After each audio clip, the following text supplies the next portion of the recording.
think it's connected at this point because I have a button to stop streaming.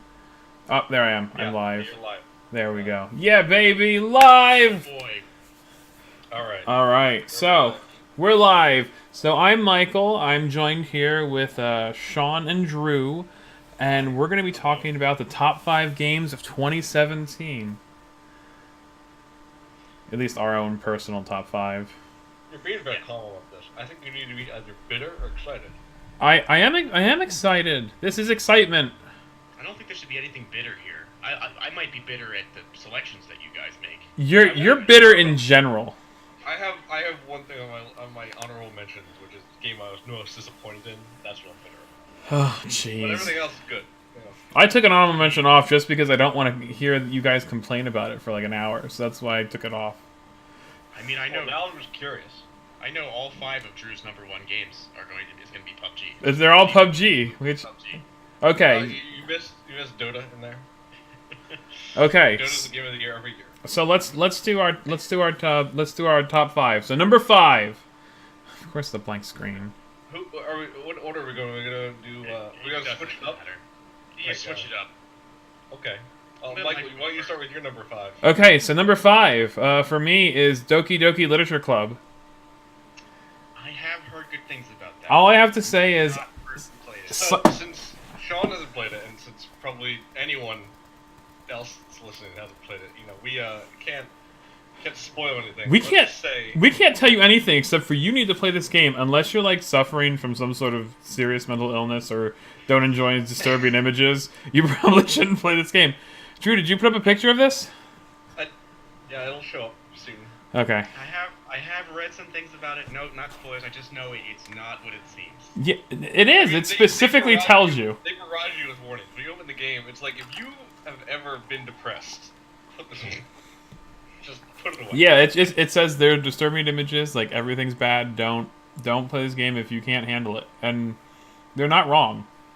What's even more fun is watching other people play it after you've played it and Last night we watched a 4-hour stream of Wesley going through all the stages of Doki Doki Literature Was Club. that so you guys watched him play it? Yeah. He had never Just played to it watch before? him experience it. And it was amazing. Sean, I would watch you experience it. See, Wesley has a very excitable reaction to things. I think that's part of what made the stream It's true. great. Yeah, It's I'm true. playing Wesley with ended the stream. The last moment of the stream after you went to bed, Michael. Was Yeah. Wesley just going, "Fuck this game. Fuck this game. This game is amazing. Fuck this game." I want to let you know that I stopped playing the game halfway through because it was 2:30 in the morning on a Friday night, and I was just exhausted. And I woke up at 4 in the morning thinking about this game, and I needed to know how it ended. Like that's how this game works on you. Mike, have you ever played any of the Danganronpa games? No, yes, Is yes, that a no or a yes? that's a yes. Okay. I love Danganronpa. Similar emotional attachment to that because of Yes, that ish. level because I love those games, but I hate what they do to me. This is how this game would make you feel. I would say Danganronpa is more fun in general, because this is it's a visual novel, and I don't like visual novels, but I love this game. I do like visual novels. So what happens is that you get way too attached to some of these characters, and it takes you on a roller coaster of, Depression. yes, that's legitimately how it works. But I wouldn't tell you anything about it because it's so much better if you experience it on your own. Like You gotta go in pretty blind. you gotta go and don't read anything about it. Like there was a Pretty Kotaku, good about not spoiling things. yeah, there was a Kotaku article where they listed Doki Doki Literature Club as told by Steam reviews. And I read that, and it didn't really spoil anything, but I was like, I need to play this game. That's what I Google thought. Wizard contains every spoiler. That's what I found. Don't Anyway. yeah, just don't read spoilers. This game is super spoilery. Like if you read it. I think that's a good pick. Yeah. I think that's a good pick. Sean, what's your number 5? Okay, so my number 5 is Horizon Zero Dawn, Oh. which is a PS4 game where you are set in the far future where humanity has completely been reduced to like a tribal state, but you hunt robot dinosaurs to survive. And it sounds ridiculous, but it is one of the best open world games that I have played. I don't know if you guys know anything about this one. Drew doesn't have a PS4. Michael, you might have. I have a PS4. I own this game, and this game it actually falls under the wish I played in 2017. But you have it. You just haven't popped it in. I just haven't popped it in. I feel like I want to devote some time to this game, and I just haven't had that time frame yet to do it. But When you I've watched some gameplay of this. It looks excellent. it looks amazing. This game looks excellent. I'm excited to try it. do you guys play the Tomb Raider reboots? No. Any of those? I haven't. Okay, No. well, those feel like Uncharted, but they have, like, Laura uses this bow. The bow weapon in that game makes the entire game. Well, this game is basically built around that style bow, and combat just feels amazing. All of the dinosaurs have, like, a ton of different weak points, and the weak points all have different, like, elemental weaknesses, and it's really thinky, and it's just great. And it's one of the prettiest open world games I've seen. I mean, unfortunately, it came out, like, I think the week before or the week after Breath of the Wild did. So Yeah, kinda it happened right around that same time, and they're very comparable games. It in it a lot of came ways, it came so, out yeah. about 2 weeks before Breath of the Wild. Okay. And I know because I didn't buy it. I ended up getting it on sale or something, like I think around Black Friday. I just haven't had time to play it. Like that time frame has just been nothing for me but craziness. But I've only I really want to. started getting into it recently, so this is the most recent game on my list that I've played. I haven't beaten it yet. Well, I only played Probably Doki Doki like Kingdom 15 hours in. like this weekend, and it made my list. Doki Doki Kingdom? Doki Doki Doki- Literature Club. What That's is it. that? Dokapon Kingdom? Dokapon Kingdom. No, Doki Doki Literature Club. With emotional tragedy? The Doki Doki. That game is emotional tragedy. Dokapon Kingdom has a lot of... Oh, I enjoy ruining people with Dokapon Kingdom. Oh, But yeah, Horizon Zero Dawn, I've heard nothing but good things about I think it's great. I can't wait to play it. If I had a PS4, I would definitely play it. If you ever get your hands on the PS4, that would probably be the first, well, one of a handful of the. I don't know. I have another PS4 game later on, and so do you, Sean. Yeah. All right, Drew.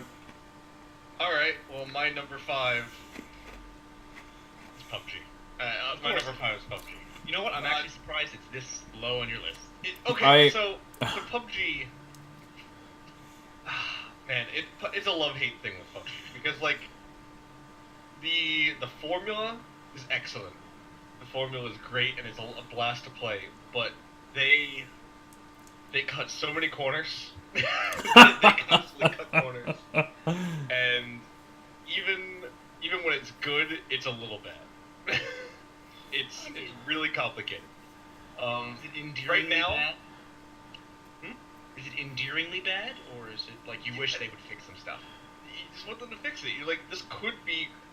Right now, it's good, but it's so clear that it could be great, and Ugh. it's just not clear if they're gonna actually do it. Because they If just they're put gonna out make a it new good. map, right? Like They put out a new map, and the new map is very good. But they That still doesn't have fix these huge gameplay issues. issues. There's no region locking. There's a lot of rampant cheaters they're not catching. There's all these like systematic issues that they really need to just nail down and deal with.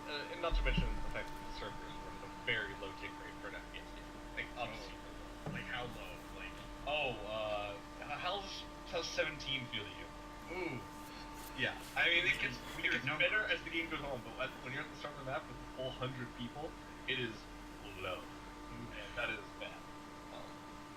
But it's just like you could see this formula, how they're managing it. This could be a great game. Right now, it's a good game. And I know that's there's a lot of copycat stuff coming out. Like There's Fortnite VR, and Yeah. now there's gonna be Paladins VR, so you can play rip-off PUBG inside of rip-off Overwatch. Fortnite Epic. Are people Fortnite still is Epic Game. are people still playing VR games? Didn't that die? Like I feel like it died. I feel like VR was a slightly more successful version of the whole 3D craze that we had a couple of years ago. I think right now, everything in VR is a tech demo. That's it. we'll have. I think that some inspired developers will make some pretty interesting stuff for it. I mean, I sort of liked Fortnite when I played it, but I played Fortnite like super early access, so I don't know. Fortnite, the main game, is a pay-to-play wave defense, which is still pretty fun. Yeah, that was Now fun. they made Fortnite Battlegrounds, which is PUBG Cartoon Edition. But is it first person? Third person. Same as See, I can do third person. PUBG's third person, right? Is it? You can play third or first. We play third because we're dirty casuals, remember? Did you go in and you pick third or first person, and that's what everyone's playing? Yes, you can do third or first. But yeah. I mean, I would tolerate that game probably if it was third person because I like the idea. That really is pretty much all I'm saying. Like it's all the pieces are there for them to make a great game. They just haven't done it yet.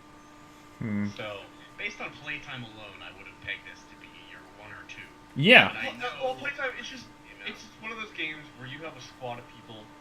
It's cooperative squads. It's incredibly fun. It's like you have 4 people. It's a blast.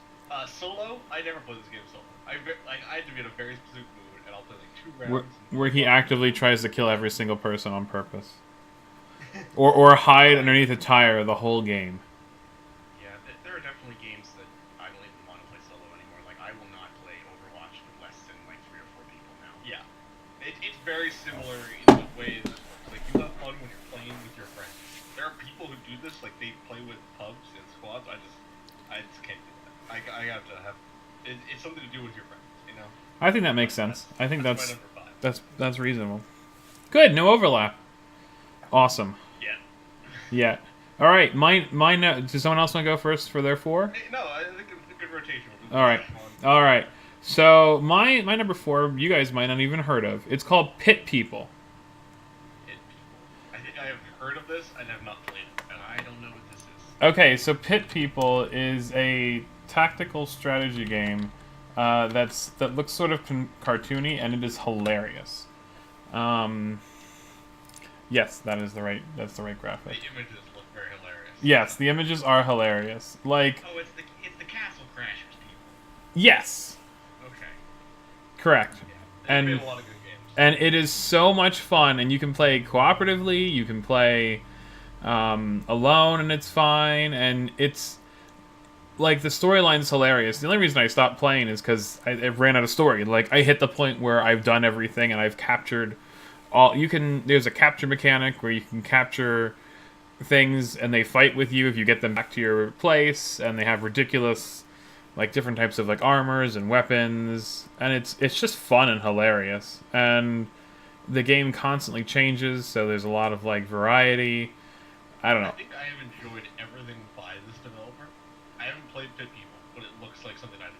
Yes, it I is. played Castle Crashers and Battle Block Theater, and they both were good. Yes, so it's the same comedy in those games, but it's a tactical strategy game, and it's a lot of fun. Where like you have a unicorn that vomits rainbows across the field as a bombardment, or you have like mushrooms that shoot poison all around them. You have zombies that keep coming back to life if you don't win fast enough. Like, there's all these different like mechanics and weapons you can equip people with, and different ranges and how to set stuff up, and possibly friendly fire in a lot of Did a cases. quick Google image search and just found a picture of a battle going on, and I see a shark that looks like it's foaming at the mouth, dead. Someone's beating someone over the head with a lollipop, and then another dude is driving like a golden Cadillac. Yeah, I that's don't understand. that's pretty much the whole game. Okay, yeah, I haven't been big on any tactic style games in quite a while. It's actually one of my least favorite genres. Oh, I like tactics, so for me it's fun. Like, there's a cupcake that literally scoops parts of cupcakes out and shoots it at your allies so that it can like heal. Like, it's just hilarious. Fantasy tactics types games. Like, Well, essentially, you're free to move in the overworld, but if you hit an enemy, which you actually physically have to hit them, Right. then a battle will begin. There's also quests that you can find that are marked on the map. where you can then find them and have fights, and like they might lead to multiple fights during the thing if you're trying to chase something down. Is this PvE or PvP? PvE. Okay. So you play on a squad. You create a squad, and you can actually play together. I know Total Biscuit and Jesse Cox did a really fun game where they were doing both, and like they were playing together on separate computers. And like, if you can actually capture enemies in this thing by buying a net, and like both of you don't get it, but you both get rewards for playing together. But So you're basically playing like two independent. You're playing on the same map, but you're having your own battles. no, you're having the same battles together. Same map. It's just like half of it's your crew, half of it, like they just double the minions pretty much to fight, and you level them up and do stuff, and you can actually bring equipment along with you on the overmap. Like you need a net to capture an enemy, and it has to be the last one there. You need if you need to like rest while you're out there, you can bring a campfire set up so that you can do that stuff like that. This came out pretty early in the year. Yeah, January. I I wonder had if it's never got heard of big it. updates. I'm sure it did. I haven't played it since like I powered through it, but I really enjoyed it. Apparently they've been adding story missions. I know. I'm gonna probably go play like today. Like this is legit. Like I'm excited. Oh, yeah, looks neat. Okay, yeah. Where you taking us now, Sean? What's Well, your if you want, well, you can guess. If you'd like to go by gameplay hours for me this year, what do you think that would be?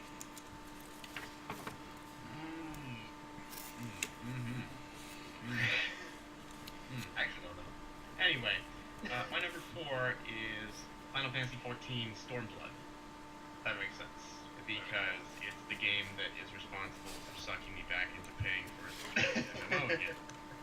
I don't think I played that game at all. Or is that the one where you went dress shopping or something? Yeah, you dress shop all the time. I mean, it's basically like Pretty Pretty Princess. You just dress up everybody.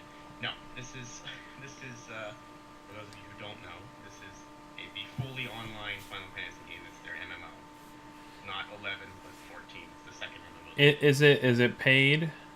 Yes, it's a paid subscription, which means that you won't play it. That's right. I'm out.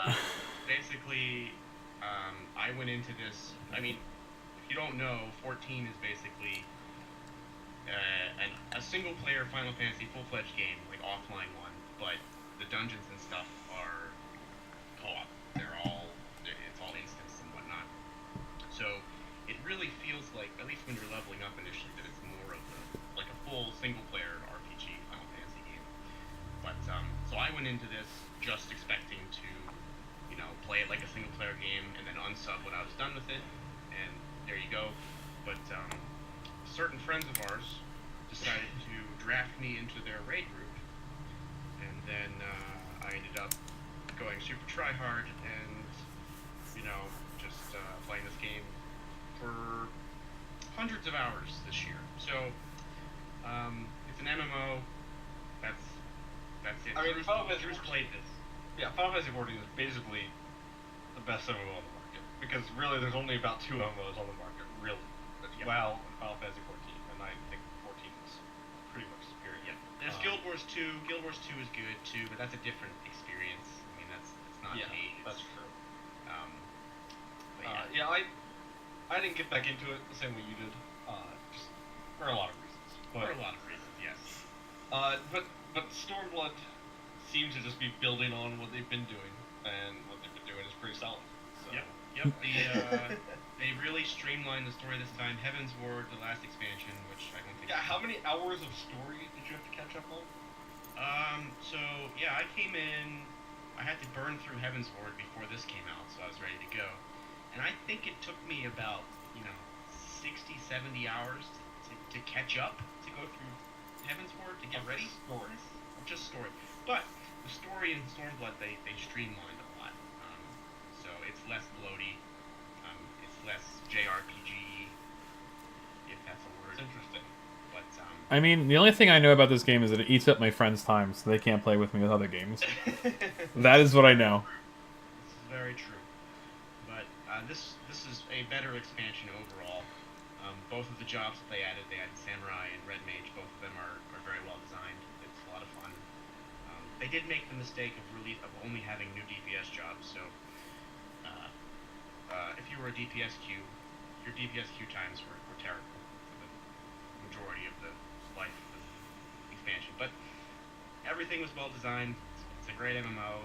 It's just another solid expansion. It ate up way too much time of me this year, and yeah, it's more fun. Is this game responsible for the Wish I Had Played list? Honestly, yes, it is. What is that? I don't know what that is. The things that I didn't get around to playing the games you didn't get around to. because of 14. Yes. I could have spent a lot of time playing other games, but I did not. So. Fair enough. Oh. All right, Drew, what's your 4? My number 4 is Hollow Knight. It's an indie Metroidvania game, or at least Steam. Sometime in the middle of the year, but early middle of the year. I think it was around April. But it has adorable art. It has a very deep very refined controls and play style. You are a little bug. You have your nail, and you're going deep into the underground. I did not beat this game yet. I played through it, and I took a break for some time, and I came back, and it was very lost. It's not like a roguelike. It's like No, this is an Metroidvania. exploration Metroidvania game. Okay, Yeah. but it's a fixed map. It's not. Yes. Yeah, well, yeah, you actually have to build the map as you play it. I've really enjoyed this game. Drew, this is a really good choice. I wanted to put it on my top 5, but I feel like I wasn't good enough. Like, I got beat up a lot early. If you have not played it, I would most easily describe it as a cross between Dark Souls boss style mixed with Super Metroid. Yeah, it's It's hard, set in stone. It is very challenging. and you die a lot. I died a lot. So I didn't get very far. I'm gonna continue playing now The later. art style is beautiful. It's a beautiful game if you like the dark color. The controls are tight and refined. It's really Yeah. the best part. That I never felt like cheated into a death or anything. Like any death because I didn't learn the pattern, or like I didn't. It wasn't because controls screwed me up or anything like that. I agree. It's all because Joe, I I'm think you terrible. actually love this game. Okay. I think you Looks enjoy good. this game a lot. It was a lot of fun. Like I had a really good time playing it, to be honest. When I did play it, The developers have just keep throwing free DLC out at it. Like there's just more bosses and places they're added. So I like the idea of building the map and finding all the hidden things. That's fun to me. So I love that part of it. Now, is this a gamepad game or a mouse? oh yes, you want a Gamepad, controller. for sure. You want a Alright. controller. Yeah, I have a I play controller. for a little with a keyboard, and you play this with a controller. This is a good call, Drew. I really like this game too. I see it's out for Switch too. Apparently. Real? Maybe it's on the way. It's on the way. It's not there yet, but man, I might get on Switch because it'd be better for me to control. Take it with you. Take it with me. Yeah. Yeah, there's not heaps to say about it. It's very well designed, very well done, and well executed. And I'm happy that they found success with it because they are. I'm just happy you like the game more than PUBG this year. I really am. I like a lot of games. more than I'm really. PUBG. He doesn't like PUBG. He tolerates PUBG. Now, Drew, did you play more than 5 games this year, or did PUBG have to make your list by default? I played 8. That's what I got. I got 8. I played 8 games this year, Yep, and that's 3 what of I them got. I put into honorable mention category just because they didn't really. We'll get to that. Yeah, we'll get to that. I'll get to why they're not on the top 5. Okay, so my number 3. This one was slightly popular this year. I heard a lot of buzz. It's Super Mario Odyssey. Frankly, Mike, I'm surprised this isn't your number 1. No, because my number 1 is the one I put way more time into. I feel like I'm not skilled at, like, I love this game was fun. I love finding critters and moons and stars and Everywhere. It's just stuff everywhere. It's a fun world to explore. I enjoyed it. The music's really good. The atmosphere, the stupid the ice worlds suck. I hate them. But Oh, I like the ice world. oh, they were the worst. Oh, Come on. I couldn't get out of those worlds fast enough. I was like, this world's dumb. I found myself preferring the small worlds to the big worlds, the 50 purple coin worlds to the 100 purple coin. Yeah, me too. Yeah, the smaller ones. Yeah. Well, things are findable. Like, This jeez. game falls firmly onto my wish I playlist because I don't have a Switch right now. Yep. And I knew The only reason this is not in my top 5. I knew Drew had said that he didn't get to play it, so that means I am safe saying that this game did not make my top 5. That is terrible. And that shows you how good of a year this was. 'Cause Right. I love that game. This game was excellent. Oh, I had so much fun. I beat a game this year, and this was it. I beat 2 games this year, but this was one of them. When you say beat, you mean you beat it or you got all the moves? Oh, I didn't get all the moons. I can't even catch all the stupid rabbits. Like, those rotten... You have to hit all 3 rabbits at once you beat the... It's exhausting. That's what this game... This game is something I go, hey, I have an hour to screw around. Let's go find some moons. That's really what it is. Basically, yeah. But when you got down to like the last couple moons in a world, I like 100% in a couple worlds. It got exhausting trying to find Yeah. everything. Like, I mean, it's a tedium. It was fun to just sort of, like, find them. I love going to a different world. I think to me, that's really what I want out of a collectathon, though. Like, where, like, you can get the bulk of it just playing around, but if you really want to, like, be that guy that gets everything, you have to go hunt it. you And I need think the that's- internet. that's fine. That's what you need. No, you just need the right amiibos. That's what you need. Oh, I don't buy amiibos. I only own all of them except for one. I know Amiibos basically only gave you clothing and health. They do, but there's a what happens is you can send amiibos to go search for moons. They find their locations, but they don't necessarily tell you where they are. Like, You can pay Toad for that though. you can.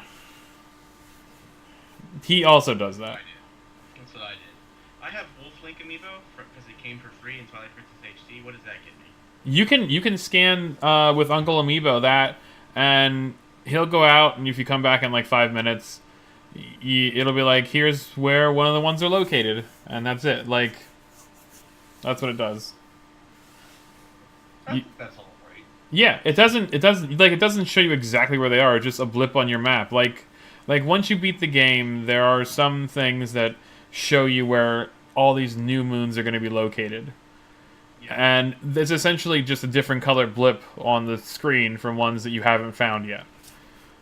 Yeah, Drew, there's no possible way for you to get all the moons in every world until you've beaten the game. Yeah. No, I have heard that. They basically, once you beat the game, you unlock like an extra set of like hard moons. Which are stupidly hard to get. I still don't know how you get that rotten rabbit one.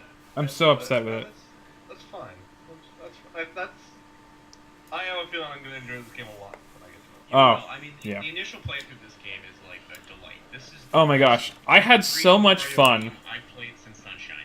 This is All the better than guys- Galaxies. And this is Oh, I agree. It's 100% better than Galaxies. I didn't really like Galaxies, but this is tangential, but this game is a blast to watch people speedrun because you can skip so much stuff and do crazy Yeah. shit with the hat. It is Ugh. I watched some speedrun. I am not good at the hat like they are, but I love watching people do it. I'm like, how? What do I have to shake and do to make this happen?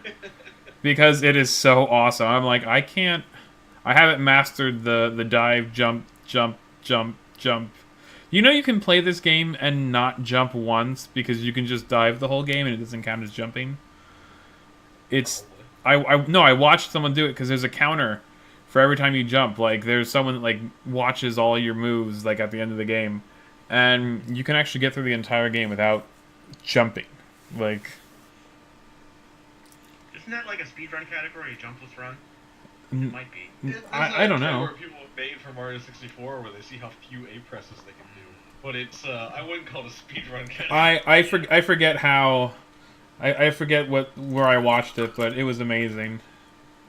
So because I have to naysay everything, I will say I that just- my one big complaint with this game was that they did not get rid of waggle controls. Now, the waggle controls are totally optional, but basically, anything that you'd want to do, you can shake the remotes And to do do it faster.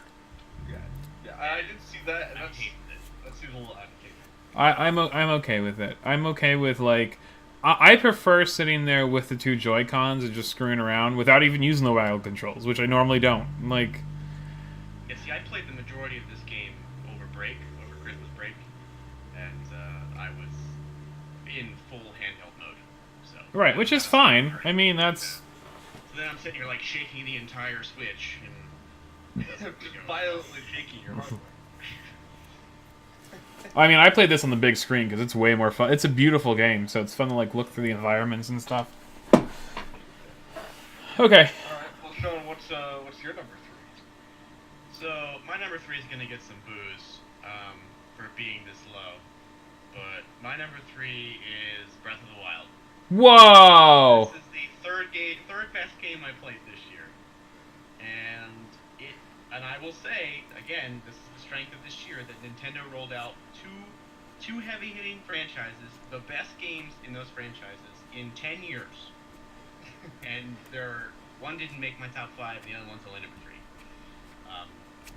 I suspect that this is higher or equal on both of your lists, so I'm going to elect to not talk about this right now. Okay, I'm fine with that. I know you both have it on there, probably higher than mine. Oh, mine. It's on there somewhere. Okay, so we'll talk about it when it comes up. We can Guys. skip over. Okay. My number 3, which I'm not sure. It may. I don't think it ended up on either of your lists. I'm gonna guess it did. My number 3 is Cuphead. That is number 1 on my wish I had played list. I did not buy that.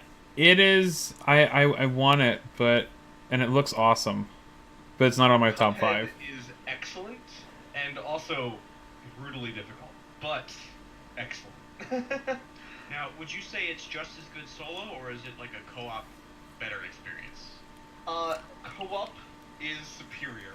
Not only just because you have 2 people there, but because they really kind of designed this game for co-op. Like, in the cutscenes and stories, both characters are there. You can tell that they intended for this to be a 2-player experience. And the bosses, in some ways, are balanced around that because they're actually easier in single player. Like when you're playing alone, a lot of the bosses are easier in a lot of ways. But when you play with a team, they are harder, but you can use teamwork to do a lot of cool things. Right. So like I think they clearly designed this as a 2-player experience. I've watched this a ton. It is worth playing alone. Because If you can play it co-op, yeah, like, I have a co-op file that isn't quite done yet. I've been playing with James, and I have a solo file that I think about on the final boss of. But that is worth playing alone, but it is best with 2. that's what I had heard, and it's only local co-op, right? Yes, there's And no that's the big because reason why I haven't played it yet. I think that they'd have a lot of issues with online co-op because there are so many. The boss system is almost built like a fighting game, where there are like frame perfect maneuvers you have to perform sometimes if you want to do some stuff, and doing that online would get messy very quickly. There'd be a lot of unnecessary deaths. So what you're saying is you don't want to play this with a wavebird because that extra, 5 milliseconds of lag is going to screw you over. It's not quite that cheap. I've been playing it largely over the Steam Link, which I've tested the latency on that, and I have roughly 4 or 5 frames of latency. I can't do things quite as precisely as I can when I'm directly in front of my computer, but it's still precise enough that I can do it. If that makes any sense. Yes, I've it does. only heard good things about this game. Yeah, So I'm it's super positive. It's a great choice. I mean, I've watched a lot of people play this, and it looks like a ton of fun. I can't wait to play it. I don't own it, but I will eventually. Yeah, and I think the best part for me is that when you start, every time me and James were talking about this, because every time you start a new boss, you die immediately. You just you die almost immediately. You're like, how are you supposed to do this? This is impossible. And each boss, you just slowly get better and better at it until you figure everything out. It all becomes clear, and you crush that boss, and you get this massive feeling because you earned that kill. It's and Dark that's Souls. every single boss. It's Dark Souls, the platformer. Yeah, you earned those kills on that boss. Like they don't give anything away for free, but nothing is unfair. And I just want to say that, you know, when people nowadays start talking about, oh, this game is like Dark Souls and this, Dark Souls meets this, I am so glad that we are making games again that are difficult. I know. Where you have to earn things, where you don't just get shit handed to you. I do enjoy a certain level of difficulty. It's nice. But I think that certain games that give you the option to not be as difficult are also fine. Because people should be able to play how they want to play. I just say get good. Just get good. So many things are. So many games nowadays, you don't even have that chance to get the difficulty. Like it's not even there. So. Now I will agree with Michael that you do want some difficulty selection. There is an easy mode in Cuphead. I have never played it. I haven't tried it yet. You won't get as high of star ratings if you want to. I'm playing it right now to beat each boss. To get the S ranking on each boss, you have to be ungodly. It's insane the requirements you have to do to get that in this game. But I'm just playing it to beat each boss. Is it easier or harder than Super Meat Boy? See, it's different because Super Meat Boy is a platformer, and this is like a boss rush. Okay, how about this? From an execution standpoint of being perfect, is it easier or harder than Dust Force? Ooh. Because Dust Force is probably one of the most difficult games I've ever tried to play. Yes, it is. That is like frame perfect everything. Yes, it is. It is not as hard execution-wise as Dust Force. It is not as hard. You don't have to get repeated perfect inputs. Or anything. Based on the videos I've watched, I mean, because I personally haven't played it, I would say that it's the precision of Super Meat Boy, pretty much. I love Super Meat Boy. I need to play. Yeah, it's all about. Dust Force. It's all about has timing. But it's all about like perfect stuff. Where this is more. It's timing and strategy. Like you're looking like so many of their moves. Like a boss's moves are almost always like telegraphed in some way. So you're always like you're preparing, you're strategizing, and then you're timing, and that's where the difference comes in. Really. So you're not just you're not as much reacting always, except for like your first one, your boss, of course. Just kind of playing the fight here, but yeah. Okay. All right, that sounds good. All right, Michael. All right. Number 2. So I'm super excited. I love this game, and this is the game that I legit beat this year, like, and beat pretty much, as opposed to. You know what it is, and we're probably. It's Persona 5, baby. Yeah, I already started googling the image. Okay, so do you want to talk about it later when it's your first one, Sean? Nope, it's not my first game. This is also my number 2. Okay, cool. Persona 5 is my Alright, number so 2 it's game. a double discussion. Double. Okay, so let me just go into it. There are few games that I play where I listen to the music after I beat it consistently. And this is one of them. I love the music, the atmosphere, the theme, the gameplay. The styling of this game is the best I have ever seen. Like, the menus just drip with style and class. Like, the menus themselves are a work of art. Like, there's nothing like this out there. I want to let you know that when fighting bosses and other things, I would time my attacks with the music just so at like the highest climax of the music, I would be able to kill the boss just for kicks and giggles on my own. Like, No wonder you took 20 more hours to beat it legit took me longer. I mean, I don't do it all the time, but I always tried to do it because there's a certain part in the song I really enjoy. So. What did you say your clear time was for this game? Oh my god, it was like 110 hours, I think.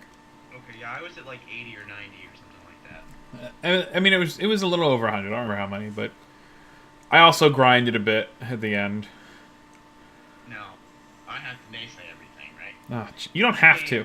This game is amazing, and Persona is probably my favorite JRPG series. It's probably my second. I don't get my first, and I'll talk about my first later. But Okay, but this game was so stylish, and it was so fun to play. This is by far the best mechanical Persona game ever. agreed. But Oh, Jesus. But the characters themselves, the overall story, and the sense of bond in your party, which is really what Persona is about. It bonds amongst party members, was not as high as 3 or 4. So I don't know if this is my favorite Persona game. It's my favorite one to play for sure, but I still think I like P4 more. I've played I think I've played all the Personas, and I've even played the games before it from the same developer. And I love the gameplay a ton. Like, the gameplay and how it flows in this game is amazing. Like, I love the hide and stealth mechanics, because you can't do that. And sometimes you just don't want to fight these constant enemies. And it was so cool, like, you can surprise them. And, like, you come up, and even just the imagery of you just, like, ripping their masks off, like, after you, like, did, like, a secret attack or whatever. It was just...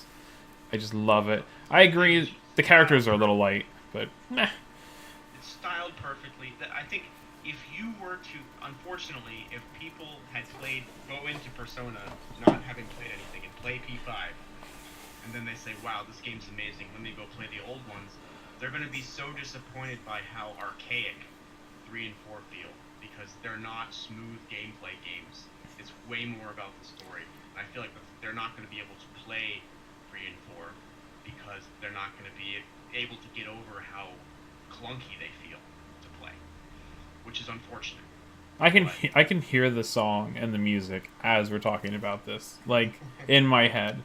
That is how, like, iconic some of that stuff is. And it's my job to shoot everything down.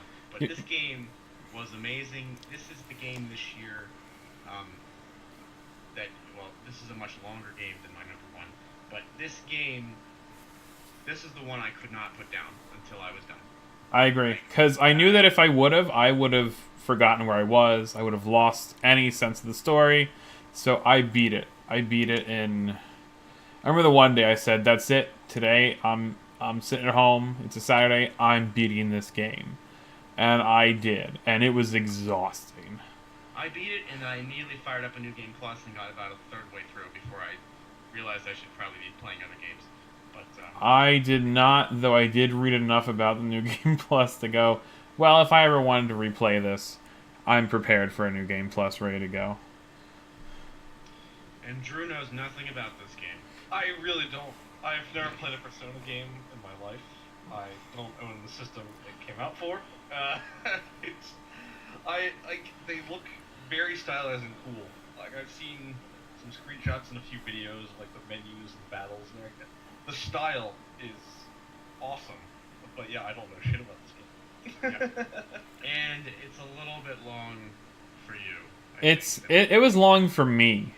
Yeah, all these games are like 100-hour games. Like they are long. Yeah, there's and they're understandably long, and I remember like looking and playing this, and my brother was watching me, and he's like, I really like the battle parts, but like, do we have to do like the school days and stuff? And I was like, dude, the school days are like one of the best parts. Like, that's the best part. I don't care about the battle. I don't care about the dungeons. I just want to be friends. Sean just needs some socialization in his life.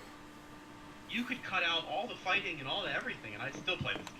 I agree. I'm 100%. Yeah, I agree. Though I do like collecting all the monsters.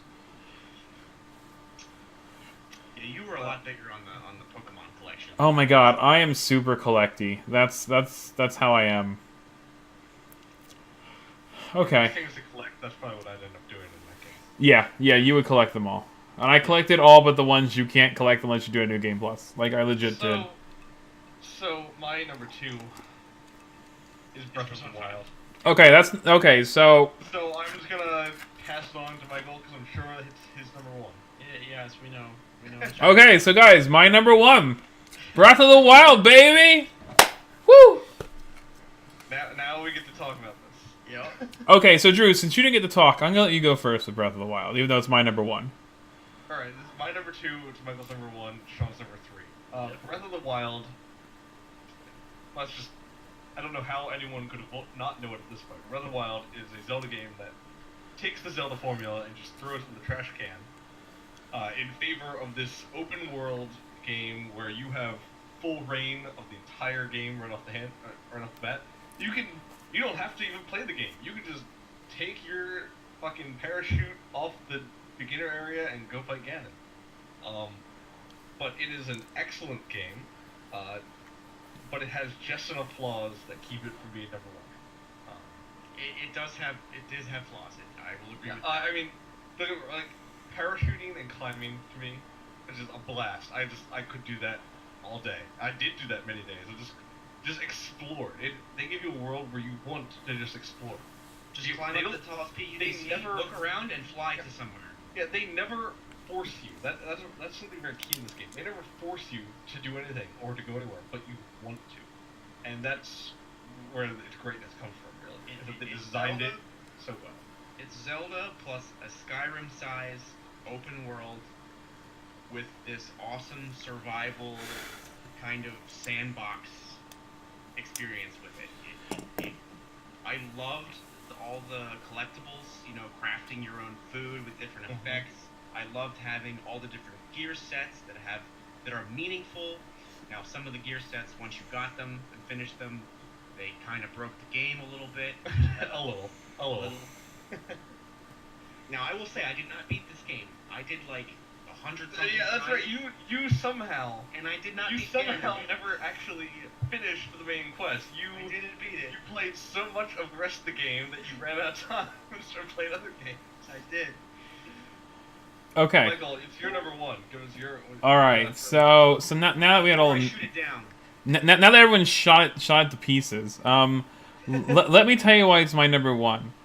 I want to let you know that I love Zelda, so everything about the franchise I've really enjoyed, and I've played almost every single game, aside from things with waggle controls. Because quickly, do you think Twilight Princess is a good game? Okay, I have a love. Yes or no? I haven't played it enough. Alright, whatever. Continue.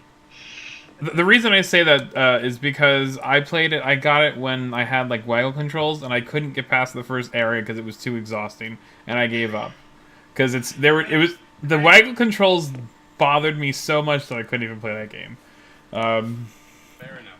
That was my issue with that. So I really haven't played that one. But I played most of the other ones, to completion. There's the Sky one that was a little annoying because that also had waggle controls. Skyward Sword is to date the only Zelda that I started and didn't finish. I never finished that one. I just couldn't handle that game. I finished it, but handle the bullshit. that's probably the worst 2D Zelda game. Yeah, agreed. Skyward Sword, I could not handle. I couldn't handle it. I gave up on that one. But all the others I pretty much played. They had good parts.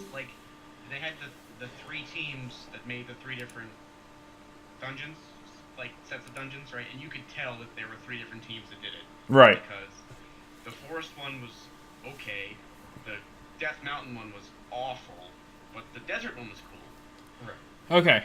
Now we're talking about a good Zelda. Okay, so Breath of the Wild. So I love this game. I bought the special edition. I had laid the map out. I had all the amiibos ready to go. I don't know. I don't think I have. Did I have a guide? I do have a guide. It's one of those games where I can sit down and be like, today I'm gonna go do something, and I'm just gonna wander around. And I hope you didn't use that guide, because that defeats the purpose. no, I really didn't. I mean, I used it for different things, but I made sure I got all the chests after. I did have to look up two of the memories. I tried real hard. Those memories were exhaustive.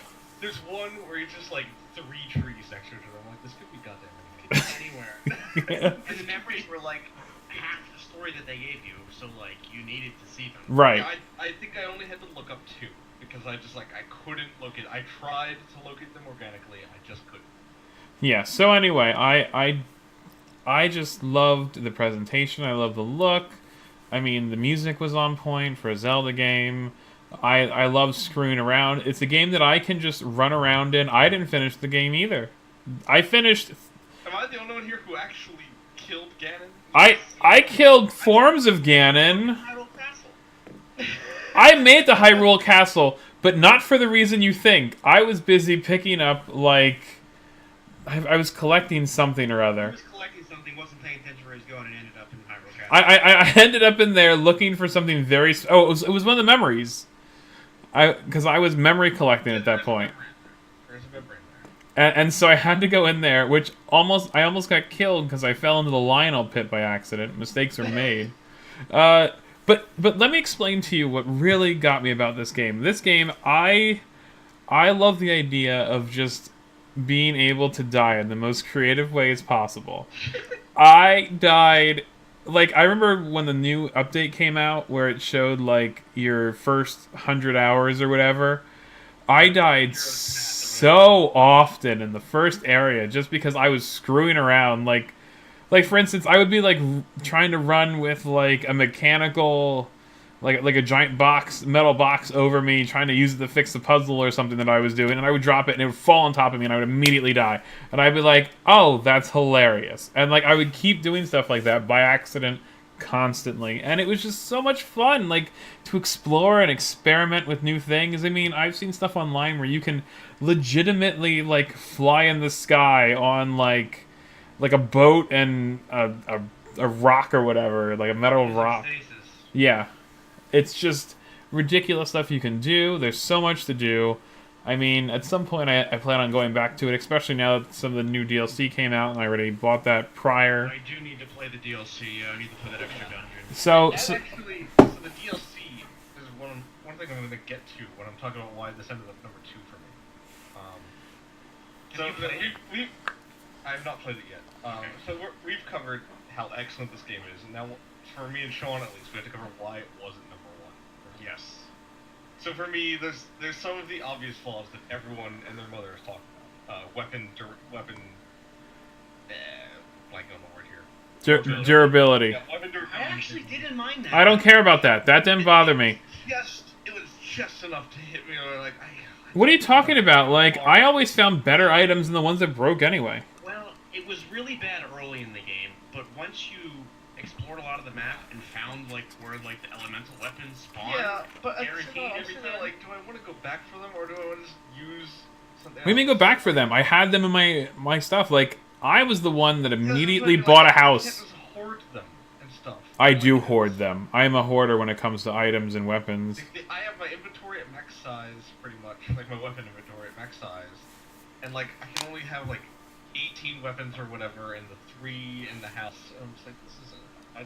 I don't want to keep using up these weapons. If they're gonna have that, they need to have a way for me to fix a damaged weapon.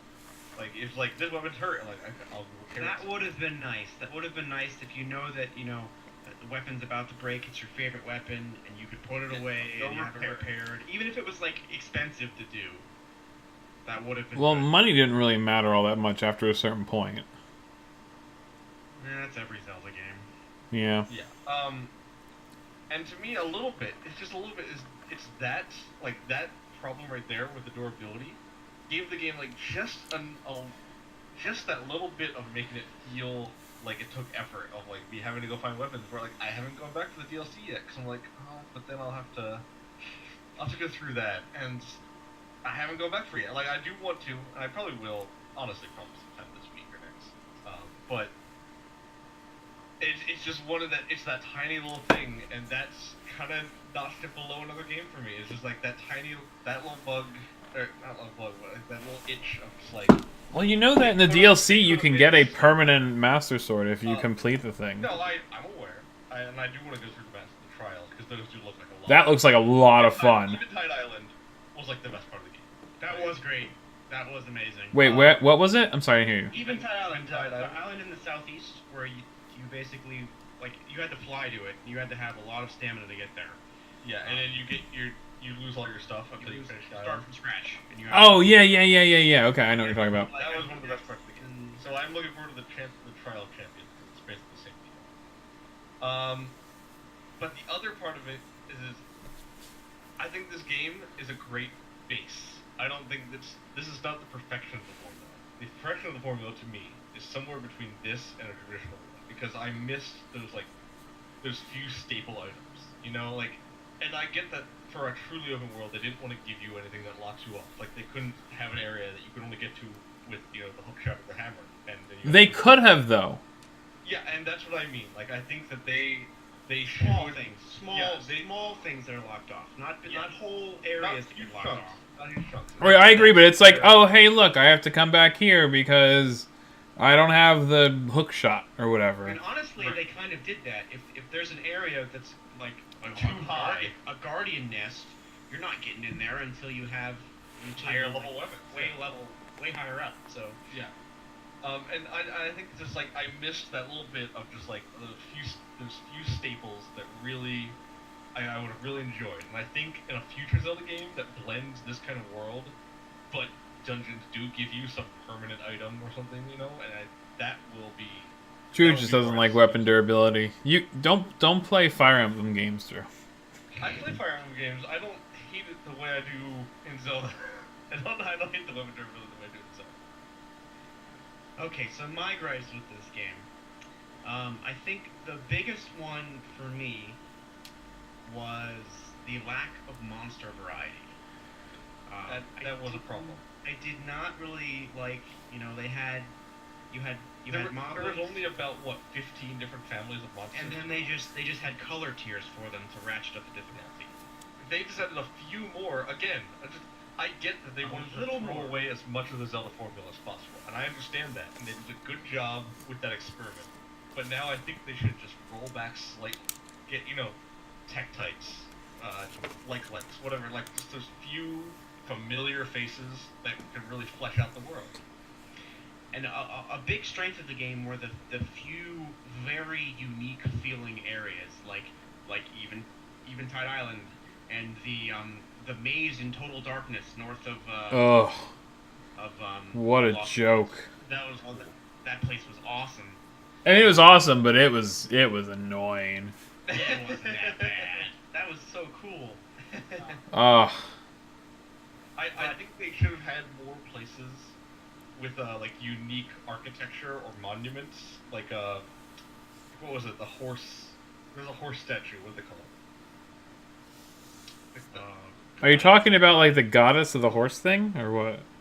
No. Oh, you're talking about in like the main courtyard where they have Yeah, the. there's like the horse palace or something, where it's just like has some unique architecture and some statues, like it's a landmark, and you remember it, you think about it. Like I think they needed a few more places like that, where it's like, this is clearly built just for this. This is the only instance of this building in the whole world, you know. So my experience with this game, like when I started playing it, and up until the first dungeon that I did, I thought this game was an 11 out of 10. Like I was having such a blast with it, and every new area I went to was full of things to do and so interesting. I did the Zora dungeon first.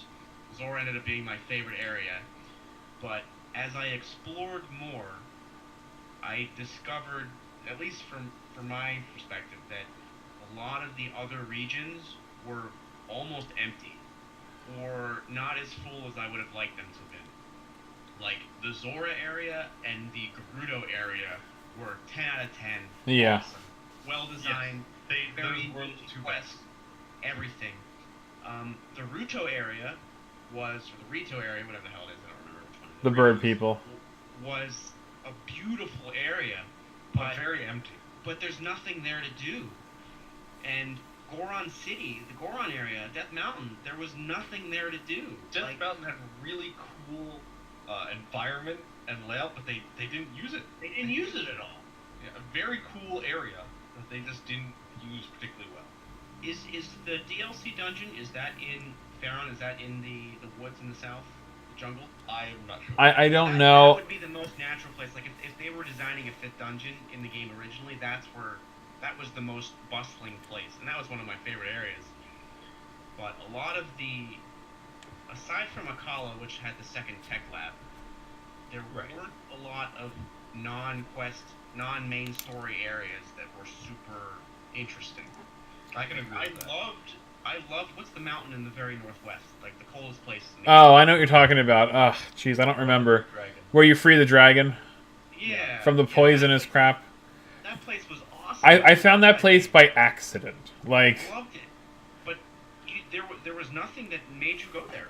Like, and when you went there, there was nothing really besides a couple random shrines. Like, that place was chock full of shrines, but besides like the snowboarding course, there was nothing of substance there. And I Ugh. just wish there were more things of substance in each area. That was I think that was my biggest complaint with the game. It's just I wish they had, even if they shrunk the map a little bit and took out a couple zones, a couple regions, and made more in each region, I would have been happier with the game. And that gets closer to a traditional Zelda where you're chock There were full just of a few activity. too many shrines for me personally. Like, it's just a few too many. Like, I think if they cut it down to like 90 or so, just cut a quarter. Well, I think half the fun It was makes just the exploring and cycle finding a them. bit longer. I agree with that. I mean, I don't know about you guys, but I loved finding the shrines. Right. By the end of the game, when I was starting to burn out a little bit, and this is why I didn't beat Ganon, because I was hellbent on finding the shrines. I loved finding the shrines. The cast puzzle shrines were my favorite thing in the entire game. I loved them. Yeah. Right. But I ended up dreading going in and actually doing the shrines. Right. I liked finding them, and I didn't like doing them. Yeah. Like right now, I have like a whole map, and it's like half of it is completely done shrines, and the other half is like shrines I found and are not doing yet. I think the shrines would have benefited a little bit from some sort of like auto scaling in a way, where the shrines, like when you find a shrine and go in it, it has power based on your power, your number of hearts, whatever. At least the ones with combat in them. Yeah, where it's like scaled to you, because like by the end, and this comes back to the weapon durability point. By the end, if it's a supreme extreme shrine or whatever, I'm like, okay, do I feel like burning 8 weapons on this? Or if it's an easy shrine, I'm like, what's the point? I go in with my master sword and But Drew, why did you waste all those weapons? I just completely cut them to pieces with the right weapons. like the extreme ones are just HP soaks. Like even with the right weapon, you're still gonna use like 2 weapons of just hitting them I mean, just for the amount of damage they take. I guess it depends on how you fight. I fight a lot with arrows and things like that. I was very much melee user. Like I'd use arrows occasionally, of course. I mean, I understand like the melee parts of it, but I was also like, I'm gonna shoot it, and I'm gonna dodge, and I'm gonna shoot it, and I'm gonna dodge, and Nah, I like getting up in their face. well, me too, up until the point where they like blow my face off. So, but I have to say that Like the shrines, did you like the dungeons? I thought those were a good weight for dungeon. Like, The dungeons Yes. were the right length for me. The puzzles fell a little bit flat, and I think again that comes back to the lack of unique items. They couldn't get like each dungeon more or less focused on one of your runes. Like one was more focused on bombs, one was more focused on cryo. The water dungeon was just there to make you remember that cryo exists. that's true. That's true. That was the least used rune for me. it was I forget about that rune constantly, unless it's It was there to make you remember cryo exists. And I think if they'd have that traditional Zelda structure where you go into a dungeon, you see lots of stuff, you're like, what do I do about that? And then you find an item, you're like, okay, I can use that, do this now, and that just wasn't there. But Drew, they could have been like, oh hey, like you need this mystical artifact to enter Right. this. Well, no, that's what I mean. They could have, but they didn't. And they could have done that. They couldn't by the design rules that they imposed. They could have wrapped it in to, when you get the, I guess it's not technically when you beat the dungeon, but when you like get the Zora armor and you finish it and you can swim up waterfalls. Right. I was like, wow, this is awesome. I wonder what I did this area And first. that was right? the- yeah, Like, and that was what the- waterfalls can I do this with? And there was like the are unique none. armor. There are none in the entire game. I used it one more time because you can use it in like the village because it has a waterfall. Yeah, you use it in the Fey area. I don't know. There's a few places, but yeah, it's pretty useless after that. Yeah. Basically, I wish they had incorporated more of, the Metroid kind of, explore, make Gain a note power, of places that you're explore. locked out of because you don't have something yet. Make a note, come back to it. Right. 'Cause that stuff makes the world feel bigger, right? It does. You can get more out of less area, and I feel like they kind of just brute forced having the map be huge for the sake of being huge, Yeah, without filling it with interesting things. I'm a little forgiving on this, just because this is their first attempt at this huge overworld for Zelda, and I think they did a pretty so good much job right. for the first. They did a lot right for the first try, and this is a good baseline moving forward. I love the crafting. I loved all that stuff. I love the collecting. I love the Sheikah slate. Like having a sensor so you can specifically hunt out things was great. Yeah. All that stuff. It's still a 10 out of 10 game for me. Yeah. No, it's excellent. It just didn't make number one. Yeah. Just Okay, like so that was my number one. So next I is have no idea what yours number one is. it's I know what it is. You just didn't realize how much I loved it. I know what it is. I know exactly what it is. All right, so you're up, Sean. What's your number one? Any guesses? No, See, because I don't know what you Bro, like. I was up until your number 3. I was thinking of Persona 5. I thought Persona 5 for sure. Yeah, I thought Persona 5 would be your number one. So Alright, so this game, my glowing praise for it is going to end up being a lot like Doki Doki Literature Club was for you. Okay. or you just can't I talk can't about it. tell you it because you have to experience it. Can you tell us the name of it? This was the weirdest combination of genres I have ever played in a game, wrapped up in a storyline that could only be expressed in video game format. Oh, I'm so excited. And it's for PS4. There is a PC port. This game is Nier Automata. Is Oh, yeah. Okay. That This makes sense. This is an absolute must-play experience. This- When I think of games that I've played that are like, wow, this could only have been a video game. Like This- Shadow of the This is Colossus. firmly type stuff. on my wish I played. Yeah, this is on a. This game was excellent. Well, Sean, I just Also, asked you about I- this. Also, when I search for images for the stream, I get a lot of pornography. That's a hidden bonus. That's a hidden bonus. That aftermarket is very, very lush. Let's just say that. I But yeah, this is very high on my games that I wish I played. I wish I played it. I wish I owned it. This is the only game I think on my wish I played that I don't already own. I plan on getting And I it. will say that, you owe yourself to play this game because it's only a 10-hour game, really, for one playthrough. You have to play it through multiple times because it changes as you play it multiple times. Do you get to collect things? You And get I to mean, collect. I love this post-apocalyptic Android cyberpunk bullshit. Yeah, I me love too. Platinum Games makes it. Platinum Games does great action. Like, the combat is great. And you said that you don't have to play the original Nier, right? No, you don't. It's way far in the future. It has ties back to Nier. I would just read a synopsis of Nier, just going in, and that's all you need. But you can enjoy this game for what it is without knowing anything about Nier. But if you know the original Nier, which I didn't play, I just read the synopsis of it, things will harken back to it that makes sense. But the game is so short that it would really only take maybe 30, 40 hours of your time to experience Only. one of the best, just pure video game experiences that you can have. And I don't want to say anything else, just play this frickin' game. But how's the music? It's amazing. This is probably my soundtrack of the year as well. It It's better it than cannot Persona. be Persona 5. Better than Persona because of the emotional impact this game carries. The music ends Oh. up being just that much better. The way you describe it is how I would describe like Undertale music. Like that is the way you're describing it to me.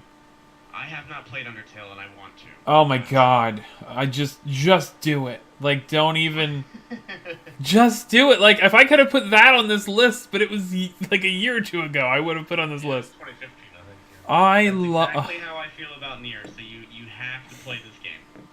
Oh my god. I remember like I won't go into it. I'm not going to go into it. But play Undertale, guys. Just do it. Do it for your soul. Michael's gonna throw that on me. Just throw it on Nier. I don't know anything about this game, but play Undertale. Nier is so good that if I ever see this on dirt cheap sale on Steam, I will just buy it for you. So, and I'm pretty sure if Gallagher and Dundas were involved in this discussion, that this would be the number one game. I know Gallagher talked about it as his like the best game he played this year. But yeah, you just can't. Don't spoil anything. You just gotta go into it. No, I won't. I love going in blind. I love going in blind. But seriously, Doki Doki Literature Club is free, so you should probably play that like tonight, and we should watch you play it. Oh God. So, we're not doing that. I'm not doing that 2 nights in a row. I'm not doing it 2 nights in a row. I can't take it a second night. The It's emotion. You need that emotional break. actually, Drew. I played it. I did play it like 3 nights in a row. Theoretically, I really did. But I'm a monster. All right, so my number 1. I know what it is. Hold, can I say it? Can I guess? Give me a guess, Michael. It's Hearthstone Dungeon Run. Fuck no. I don't even know what that is. Hearthstone doesn't even make it to this list. I'm just Oh, kidding. Hearthstone- If Drew had said Hearthstone for any game, I would have punched through the monitor. I enjoyed Dungeon Runs a lot.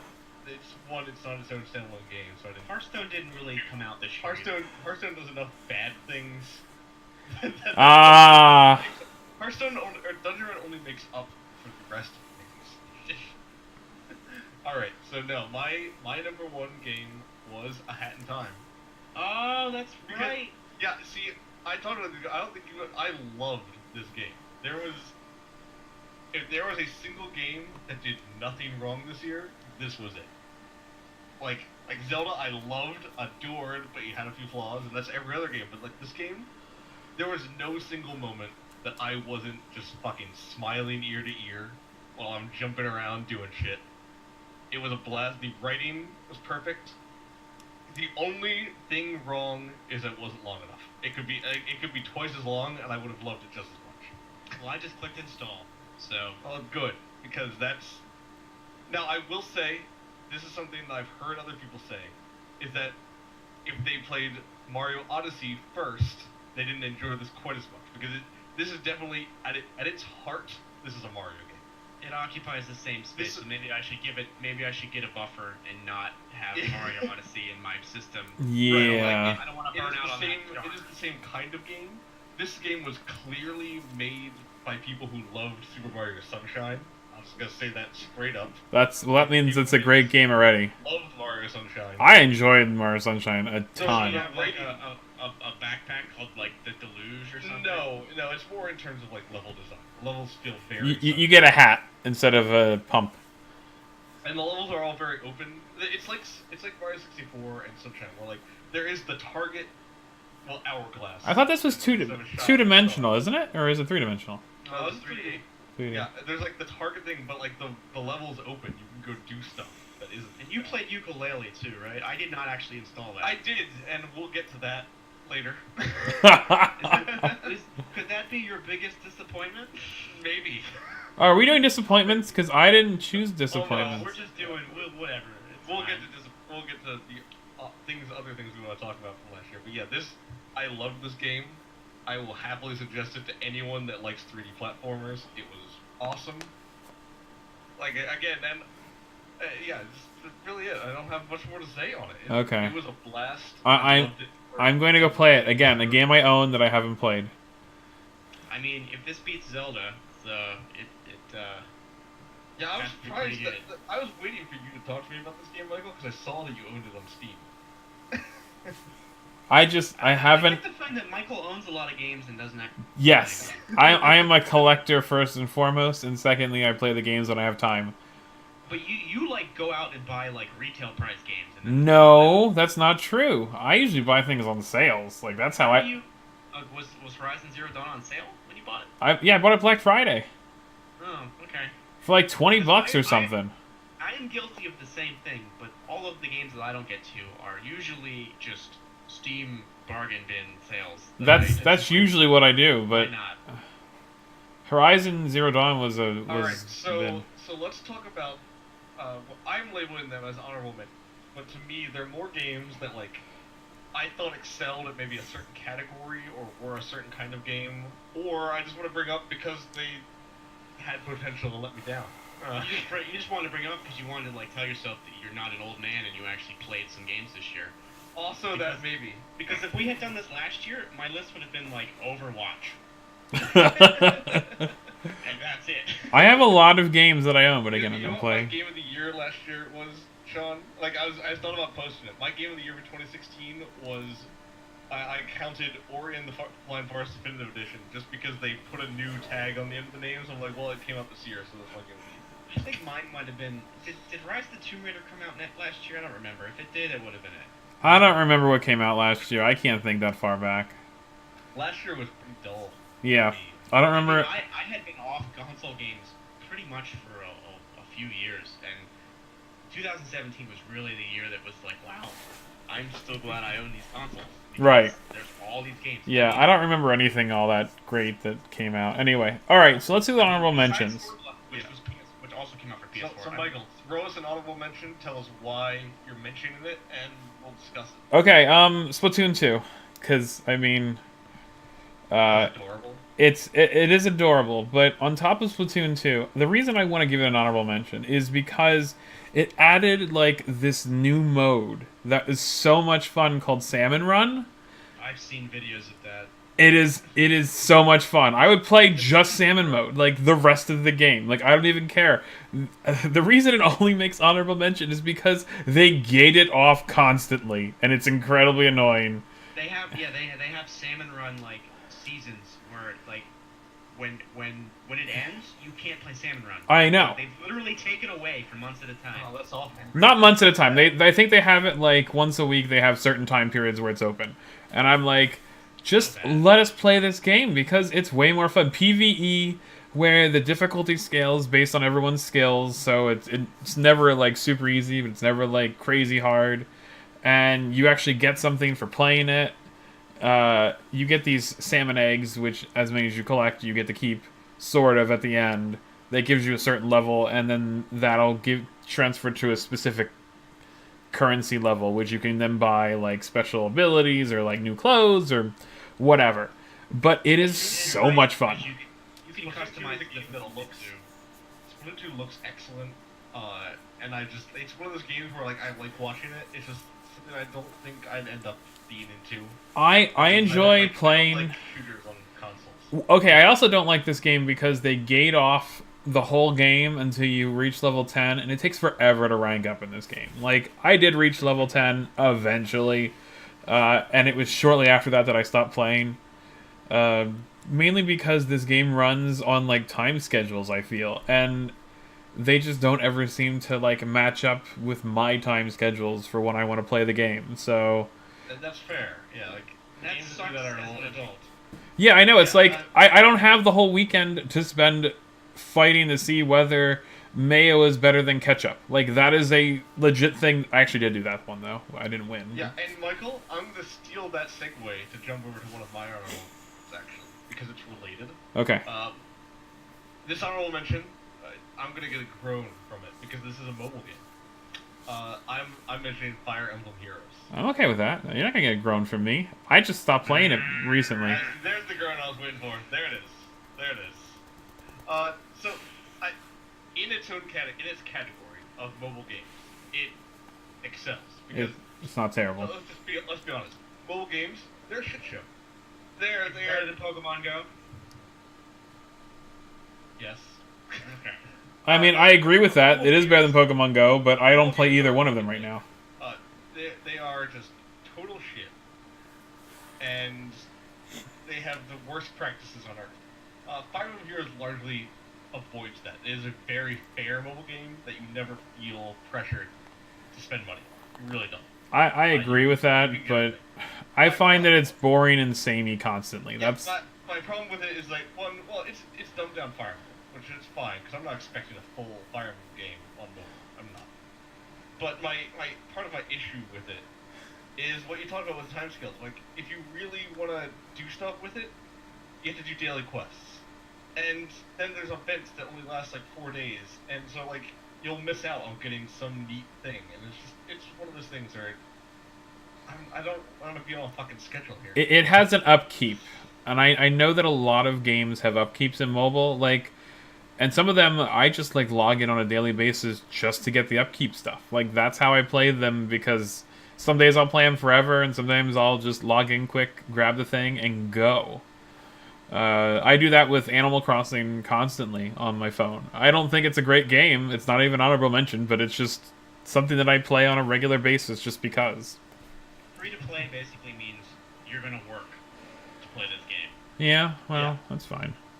It's a time sink. That's what it is. Like Fire Emblem does not feel as much like work as many other because I get bored. So Drew, I just play auto. Like, I don't even actually play the game anymore, just because my things are so stinking I high. get bored, so I look for games on my phone, and after playing a bunch of other random games on mobile, Fire Emblem is definitely the least predatory. I'm just happy.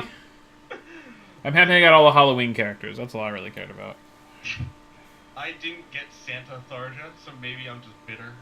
Oh, Maybe.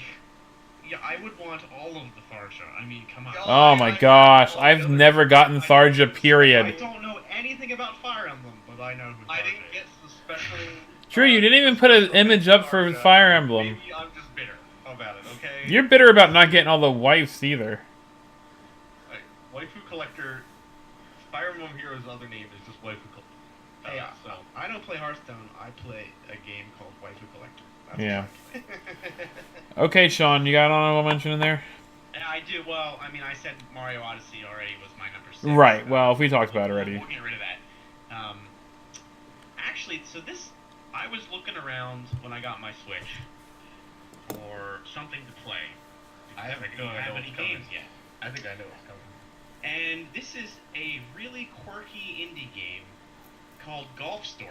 Mm-hmm. Oh, that looks so Which- good. I don't own it. Is it good? Which is, I mean, it's almost like a 2D Earthbound type RPG. Oh, like don't- quirky Earthbound-ish RPG. Oh, don't say that. I love Earthbound. I love Earthbound so And much. it's very weird.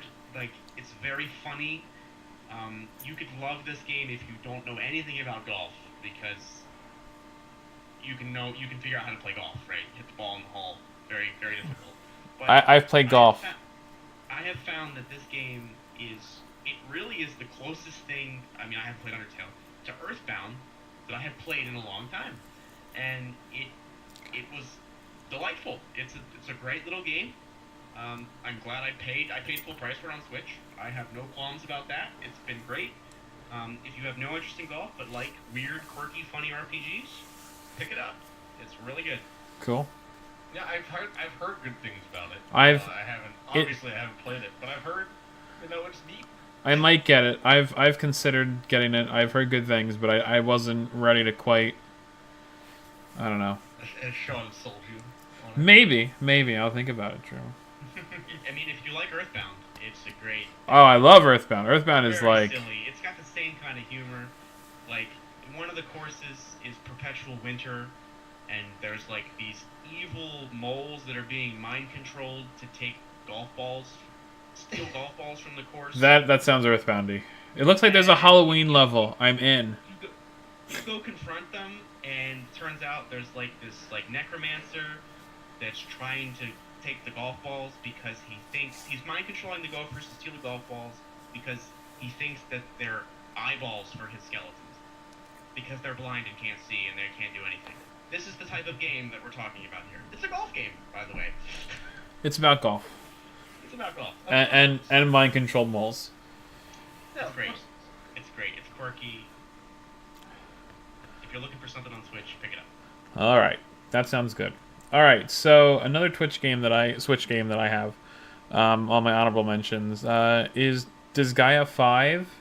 I know it came out a while ago, but this is a complete edition for Switch. I love the Disgaea series, and I'm gonna be honest with you. I own a PlayStation exclusively to play this series because it's never been on any other system ever, and now it's on the Switch, and I love it. I love the game. I love the characters. And this is the complete edition, so you don't have to buy all that DLC crap. And that's great. And I love the game. It's not a mention because I mean, it came out a while ago. It's just a Switch version of the same game. But it's just something that I relax to play. I can carry it with me if I need to. It's just fun. So that's why it's on there for me. I don't play Disgaea for the same reason I don't play Civ. It just eats time. Oh yeah, and that's fine with me. This is my, as you said, the Persona 5 is your favorite JRPG. This guy is my favorite JRPG, like hands down. Like I love it. Like it's got the funny story. But it is a time sink. I've never 100% completed any Disgaea game because I don't have thousands of hours. But I do have. any item into a dungeon that you go into to level it up. No. I used to do that for fun, like in college. Just like all my friends save. Like I would just go in the dungeons for fun. In the items to grew on level. trees. Yeah, well, it's back in the day. I don't have time to do that, but it's still it's almost relaxing for me to play it. So, all right, moving on.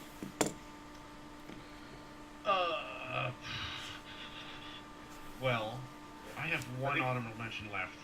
Yeah, go Does for it. anyone have anything else for honorable mentions? I have just one. have some. I have one more after. I only have one left, so. Go Yeah, for it. I already have one more. Okay, so we'll each do one more then after this. Yeah, go for it, Michael. I just went. I said this guy. You just win. Oh, then I guess it's me. I want to bring up ukulele. Honorable. It had all the things that you could think it would be awesome. Dishonorable mention. It's not like it was terrible, but it was just a legend. Drew, it didn't look as good as the Hat in Time game. See, I thought it clearly wasn't. I thought it looked as good just because of the developers and forces behind it. Like I thought it had this potential, and they just fucking threw it out the goddamn window. See, I can't live on potential. I've heard that it got better, but I just don't want to go back to it. It was such a letdown. It really was. When someone says to me, Michael, the game will get better after 20 hours, I'm not playing it. It's I not. heard the patches made it way better. I never even entered the code into my Steam to redeem it, so. That tells you something. Basically based off of what you said, so I'm in. And I would stand by that. When it came out, it was disappointing. Just It's disappointing. probably going to be a while before I get to it because I have to play a Hat in Time first, and then Yeah, you do. and then get the platformer out of my system again, and then come back to that. If you go and play a Hat in Time and then go play ukulele, you'll feel like you just went back in time. Like they just learned. They wanted to copy Banjo-Kazooie. They copied Banjo-Tooie and they learned all the worst lessons possible. That's so the funny. Back in the box quote for you. Yeah. They just learned all the worst lessons. Yeah, I'm okay with that. Like 100%. It's not a game I'm gonna play. It let me down. It really let me down. And I just want to talk about that. The fact that it let me down. All right, Sean. So this game, I wouldn't suggest to anyone besides someone like me. If you grew up playing classic Sonic the Hedgehog games and loved them, like I did, because I was a proud Sega Genesis owner, Sonic Mania is the best Sonic game that has come out since Sonic and Knuckles. I have heard intense praise for this game. I've heard that it's good. I mean, this game has a boss where you literally play Mean Bean Machine against Dr. Robotnik. Oh my god, I love Mean Bean Machine. Come on. Like, this, I haven't beat it. Which but, boss was it? it's like the second boss of the game or something. What does it look like? Because I'm curious. I mean, what does it look like? It looks like a classic Sonic game. They basically took, so what they did was there's a couple original zones, but what they did was they took a bunch of zones from classic Sonic games, made like an improvement on them for Act 1, and then totally flipped them on their head and made a weird version of them for Act 2. And the result is the most original, inventive, and fun-to-play Sonic game that has come out since Genesis. Well, this game was basically made by modders. Yes, well, this game was not made by Sega, which is the important point here. Because Sega fucks up Sonic games. Because they did that whole Sonic the Hedgehog 4 reboot thing, and I played it, and it was like a modern, like 3D shine on 2D Sonic, and it wasn't very good. But this one is good.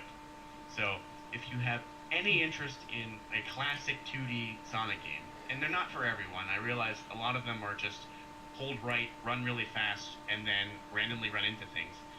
That's fine. But if you like Sonic, this is a good one to pick up. Cool. I mean, I'm not gonna I've get. heard nothing but good things about I heard really good things. I'm not gonna get it, but I mean, yeah, I had the Sonic. I had Sega Genesis, but I don't know. Yeah. Okay, I have one more honorable mention. This is a game that I was like super excited about, and then it just became too much work to play, and that was the problem with it. Like I love the game overall as it started, but as it got longer into it, it felt like way more of an upkeep. So it's Ever Oasis for the 3DS. I was gonna say, is it Hearthstone? No, it's not Hearthstone. That has a general upkeep that's not it's not like overbearing, but I remember you. I remember you talking about this, Mike. yeah, I loved Ever You were Oasis. really excited about it. I was super excited. Like I was two E3s before it came out. I was like, this is gonna be like the best game, and I love like the city building. I love the to working with like trying to get everyone to like join your city. That was really cool. The fights were fine. The problem is that you have these stores which generate like your income, and to do them you solely have to fill them, and it's just I don't have every day to go pick up more cactus pieces for like this little store. And yeah, once you get more people, you can send them out to get it. But I don't remember what needs to be refilled and what doesn't. And I don't. It just became too much of a like burden to play. It's like, well, yeah, you're just gonna sit there because I don't remember what you needed to be restocked and whatever. This was supposed to be the spiritual successor of the Mana series. Right. That's what this was supposed to be. Which is a great series. The On overall that basics side, are great. Secret of Mana is getting a PC re-release next year. Is Why? it really? I don't know why. If you want to play a Mana game, just go play Seiken Densetsu 3. Local co-op and have a blast. That's all you need to play.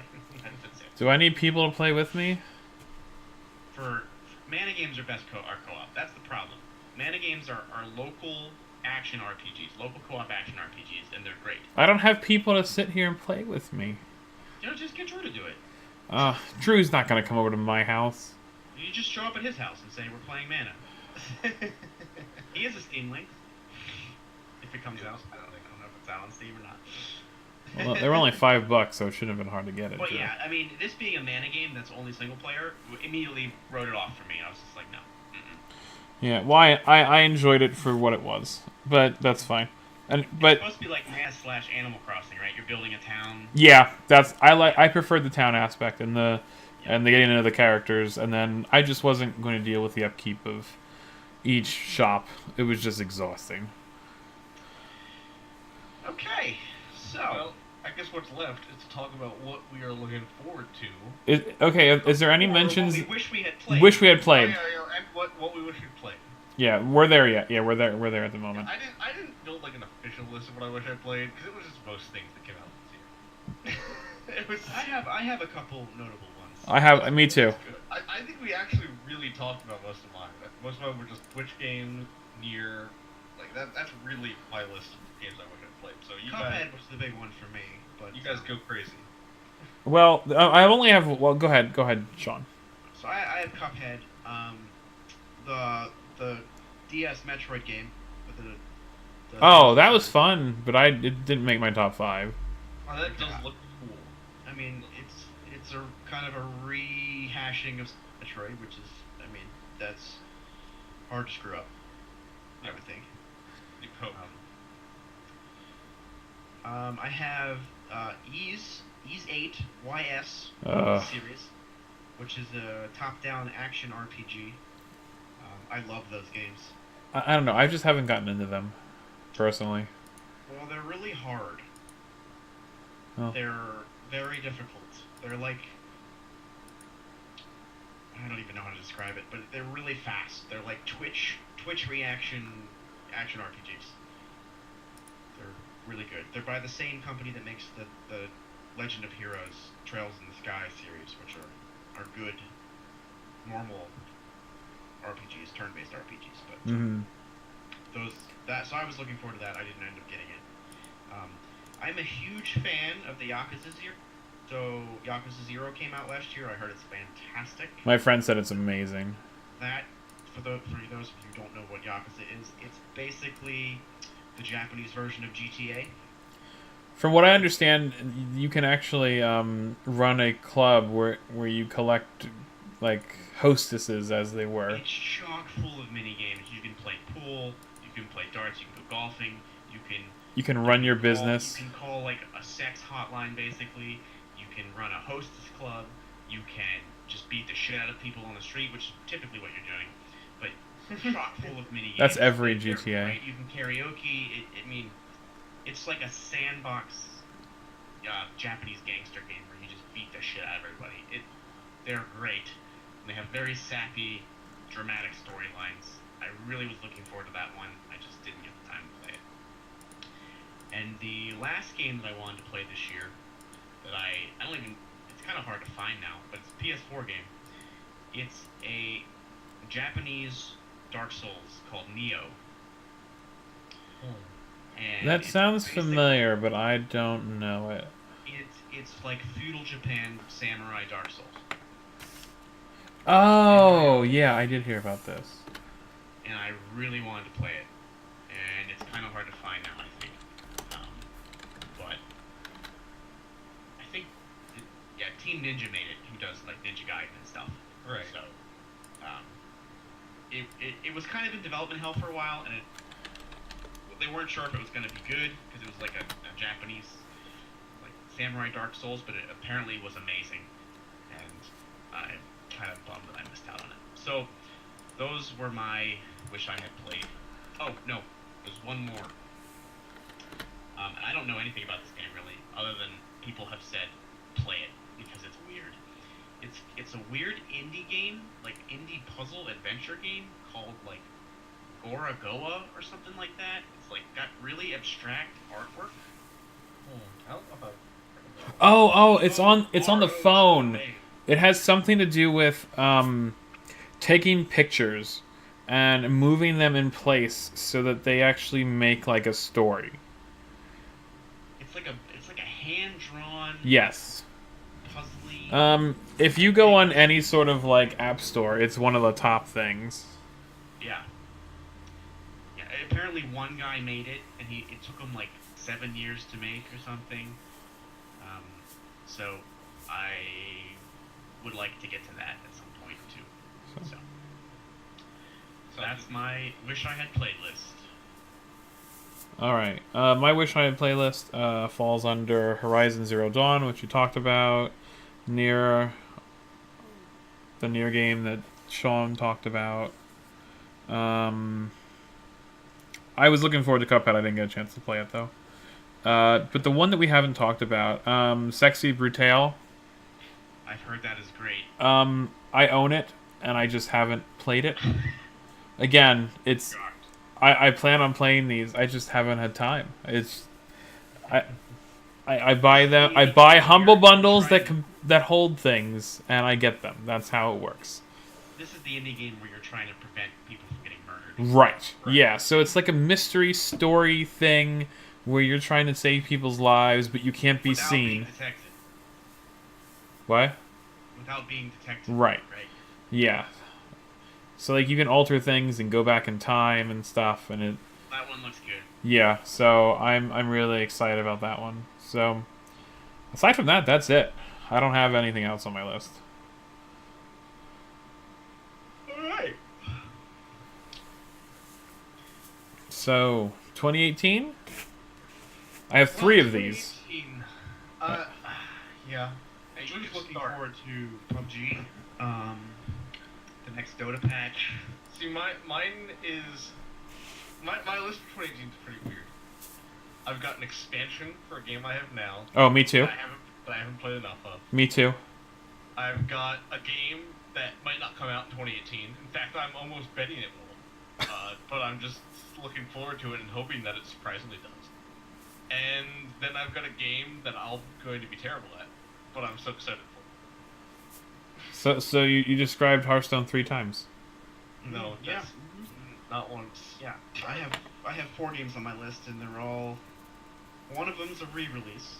So I'll just start off. I'm looking forward to the Civ 6 expansion. Yes, that's on my list. I'm really excited about Rise and Fall. I've been playing Civ 6 more, and I'm super excited about like. Civ 6 is a lot of fun, but it just feels like there's some sort of missing piece. And- I'm hoping that Rise and Fall. It's gonna have it. I love the idea of like governors, and even though I have to say that the changes that they have made to Civ 6 thus far have made it way more playable for me and I'm enjoying it. Though I still don't quite understand theological combat all that well, but I'm in the middle of a theological war at the moment. I killed someone's religion, which was great, but anyway. When I hear people talk about Civ games, I basically feel like everyone complains about the new game until the last expansion comes out, at which point the last expansion for that game makes it as good or as fun to play as the previous game ended up being. Civ is complicated. Civ is one of those games where you love it or hate it, but it is a time sink. Like, I won't start Civ until it's at least, like, 9 p.m., because I go, alright, well, my night's gone if I start this game. That's how I start. Yeah, I only like playing Civ multiplayer. Like, I won't play Civ. Oh my gosh, to wait for people to play multiplayer? Ah. Oh my gosh, it's atrocious. No, this is not PUBG. This is not No, PUBG. this is not PUBG. We're currently streaming live. A talk show. This is our special guest. And he's gone. So anyway, Drew, I'm right there with you. I've read everything there is to know about the new expansion. I'm so excited. Yeah, I'm looking forward to the expansion quite a lot. I think it'll really add that little bit of depth I want out of it. And it's what are you looking forward to? What's a game that you're looking forward to? Well, this is a game that was kind of it's a series, and it was made by THQ, who went out of business. Right. And they were bought. And the first two games were really well received. They were Zelda clones-ish, in a very comic book style, and that is Darksiders. Oh. And Oh. supposedly, Darksiders 3 is coming out this year. Oh.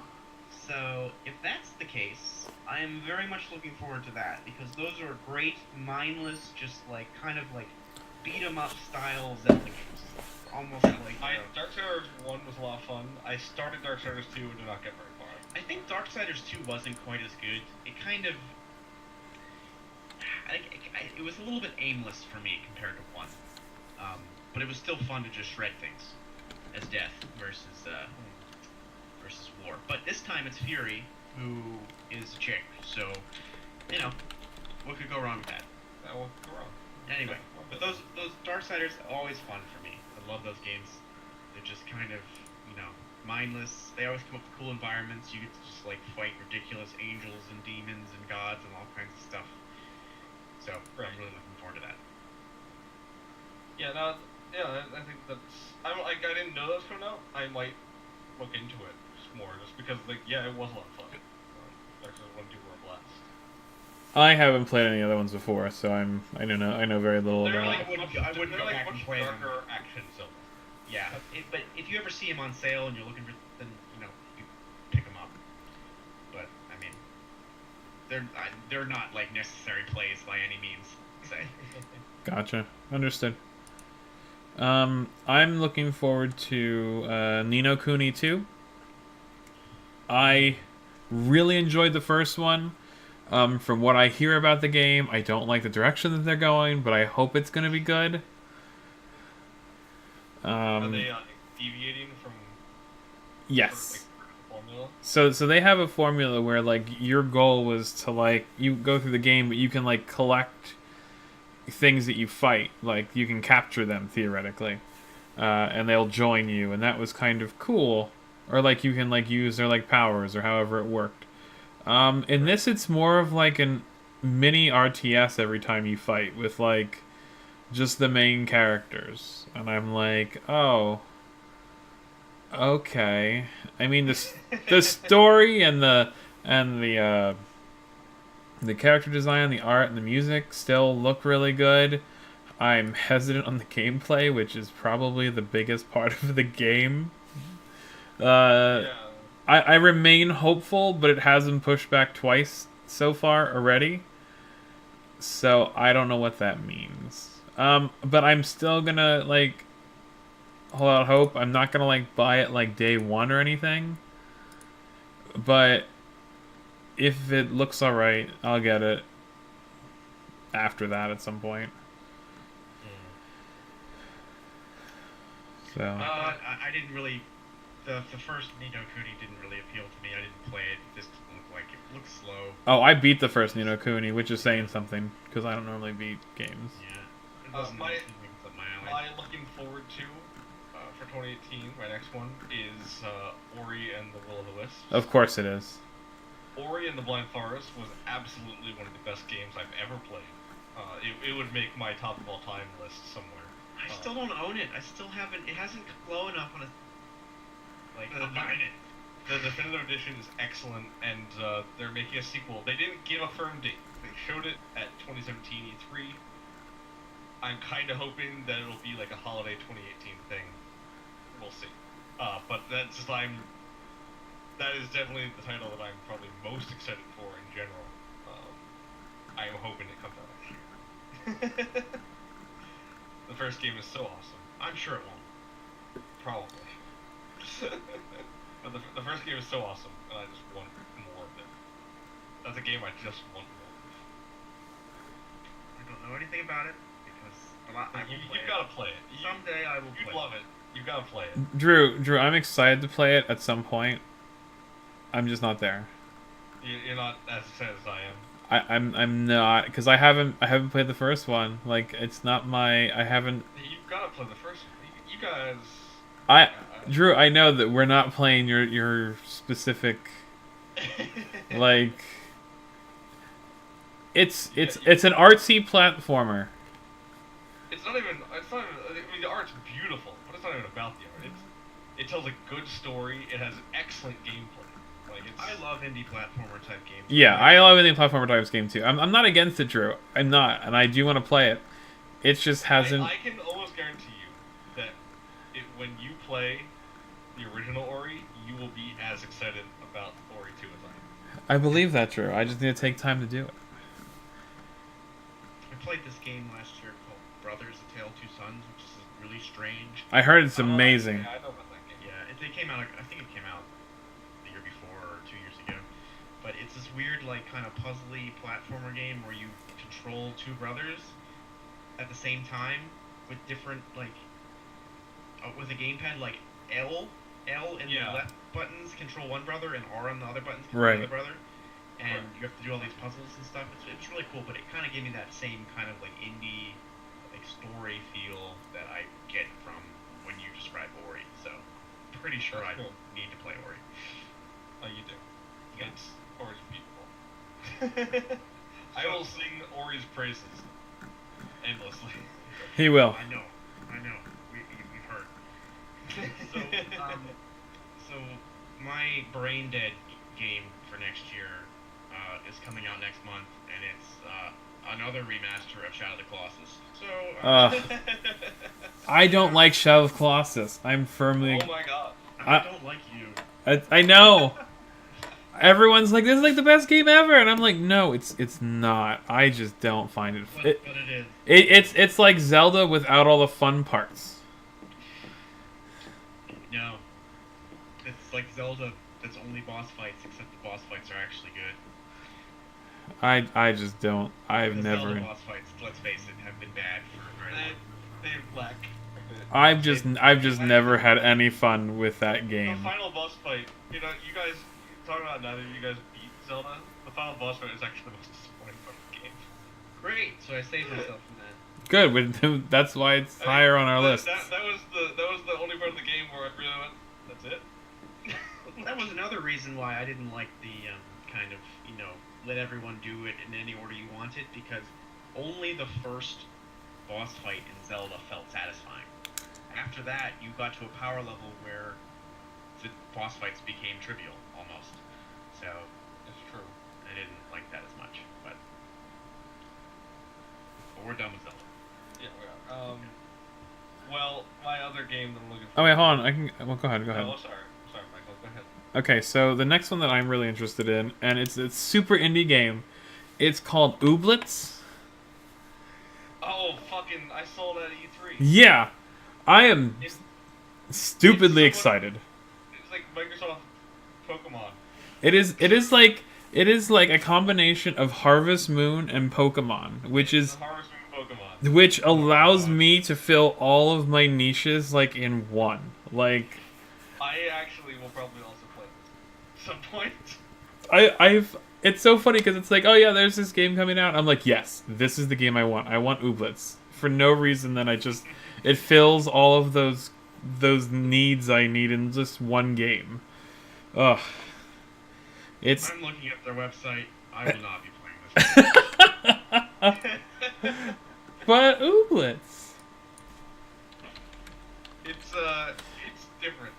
Oh, it's 100% different. It's weird. It's from Double Fine.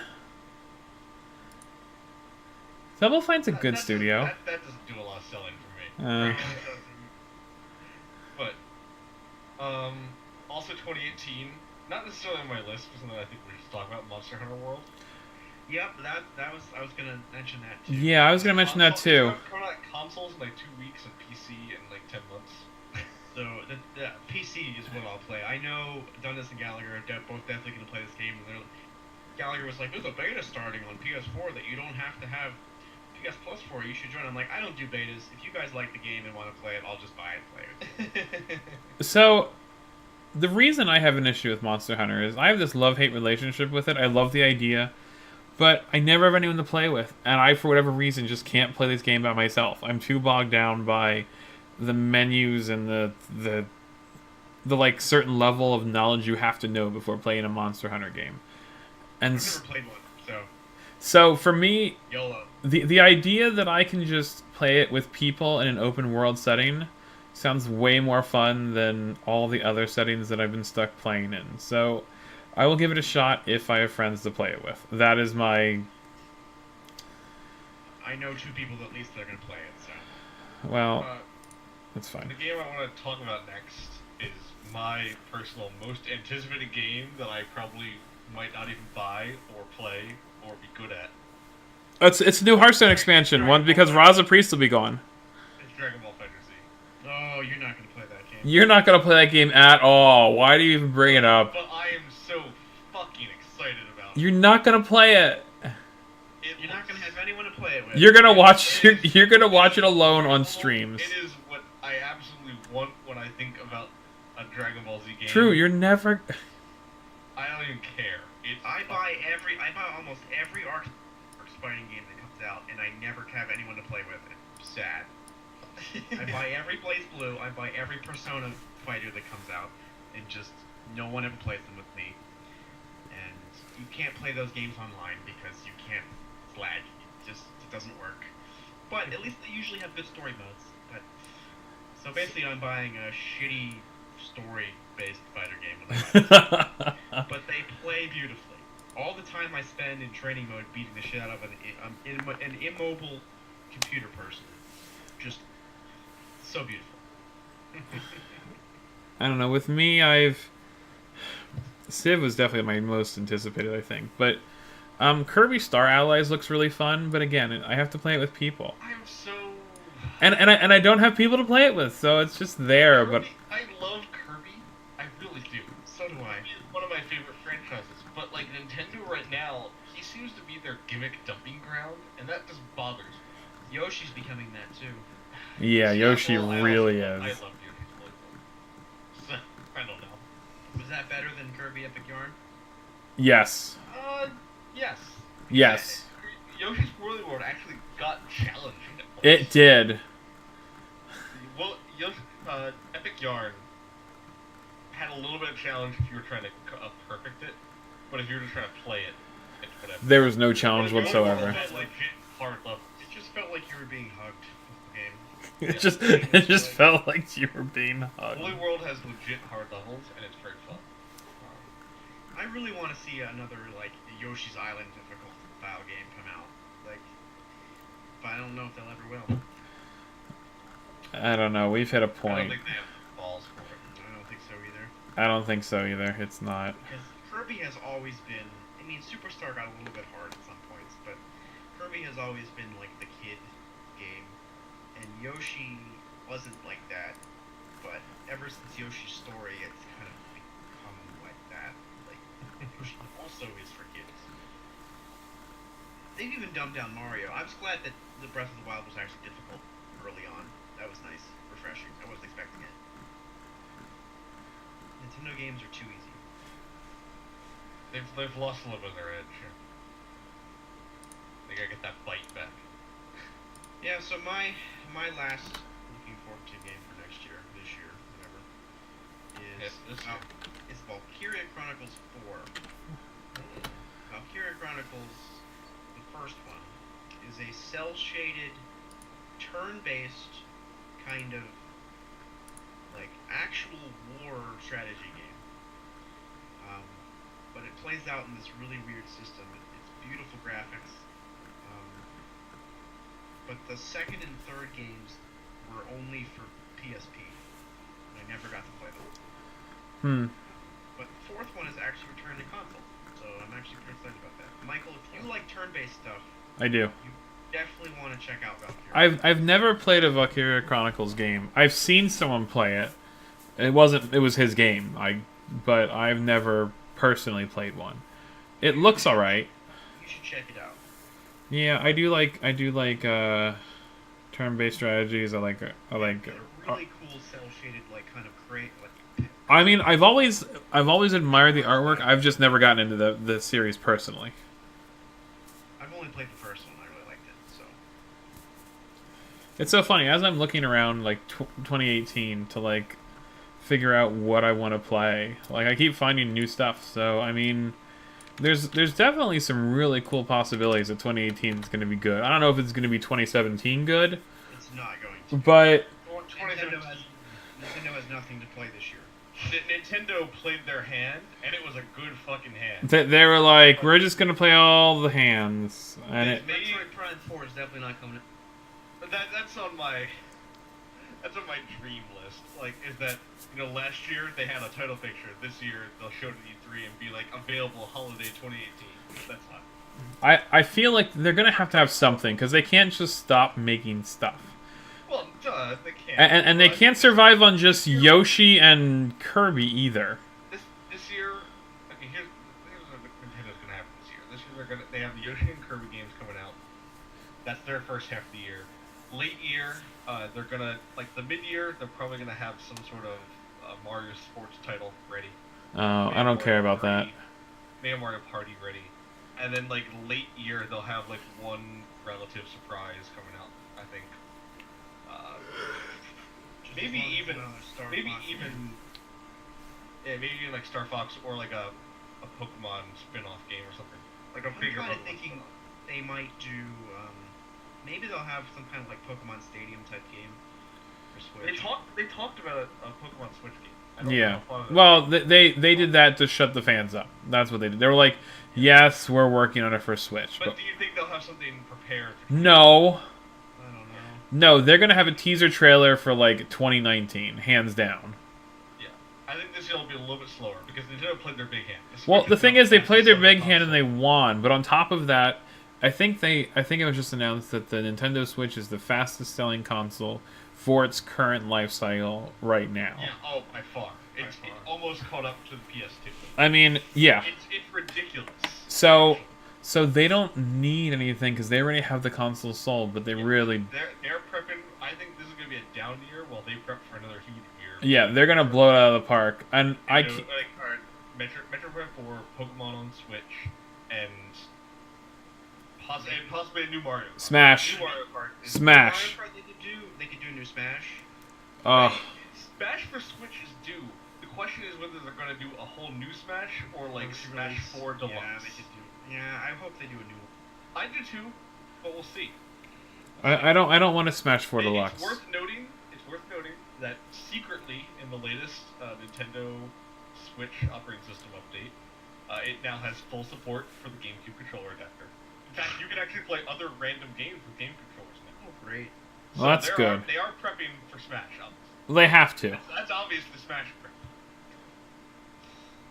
Because that's the only controller you can play Smash. My pocket already hurts from the amiibos I'm going to buy from another Smash game coming out. I just remembered one dishonorable mention that I forgot about. Oh, I'm curious. Well, it's more of an anti-hype dishonorable mention. I didn't actually play it, but I was really looking forward to it. I really loved the first Xenoblade Chronicles game, and I was really looking forward to Xenoblade Chronicles 2, which just came out, and it got annihilated in reviews. So I've never played any of the Xenoblades, so I don't know anything about it. See, I heard mixed things about it. I heard it was really weird. It is really weird. It's almost like the closest thing to Xenoblade Chronicles 1 that I can think of is FF12. It kind of felt like a big offline MMO where you kind of like programmed. You would control one person and then program your party members. Okay. But it had this like giant like kind of exploratory open world that was really cool. I mean, the world was like you were on the back of like two titans that were fighting. Right. So like it was a really neat game. It was a little bit rough, but I really enjoyed it. And I was Xenoblade Chronicles X or whatever that came out a couple of years ago for the Wii U was way different. It was this sci-fi thing with the ugliest looking characters I've ever seen. But the Xenoblade Chronicles 2 went back to the high fantasy style type aspect, and I was really looking forward to it, but apparently it just got slammed, so I haven't picked it up. That's yet. interesting. Yeah. Yep. All right, well that sounds good. Well, I mean, that's pretty much our excitement list from here. Yeah, no, I can't really think of anything. Well, I think we covered it. Really. Yeah, I think we hit it pretty much. We talked about what we're looking forward to, and it's an exciting list, but it's gonna be hard to top this year. This year was excellent. Yeah. I'm most of my excitement for this coming year is getting to play the stuff I didn't play this year. Right. Exactly. Yep. There's at least 5 games that I have to. Yeah. Right. Like there's so much that I still have to do from this year. Nier is going to eat my life, I feel, as soon as I get it.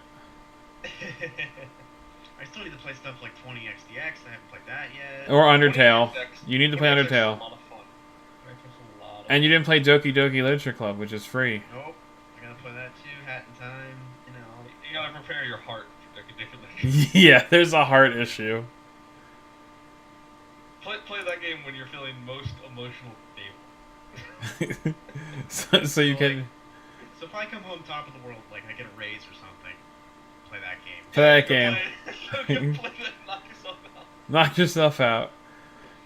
I mean, it was fun to watch Wes descend into madness as he continued to play it. Wesley spiraled slowly into hell. He wasn't slow, like he dived head first into like madness. I did get the FF12 remaster for Christmas. That's not really a new game. I actually got that too, and I can't wait to play it. Yeah, I love that game. I just trying to clear out some of these big games. I start another big one. Yeah, I know what you mean. I'm trying to beat Horizon for. The only remaster that I kind of want to play is Twilight Princess HD, just because it's been since the Wii release since I played it because I didn't want to replay it because waggling is boring. It is boring. I have. Do you have that game? Do you have HD? I haven't bought it yet. I have it. You can borrow it if you want. I have it. Maybe at some point, yeah. But like I think that's like the only remake type thing where I'm thinking about. So, all right, guys, I'm gonna wrap up the stream since I think we're done here. But That's fine. We did a good comprehensive. that was a good comprehensive list. Awesome. I'm sure millions of people will. All right, guys. Share this on all of the social media. I will. All right. Well, you guys have a great evening, and I will catch you guys later.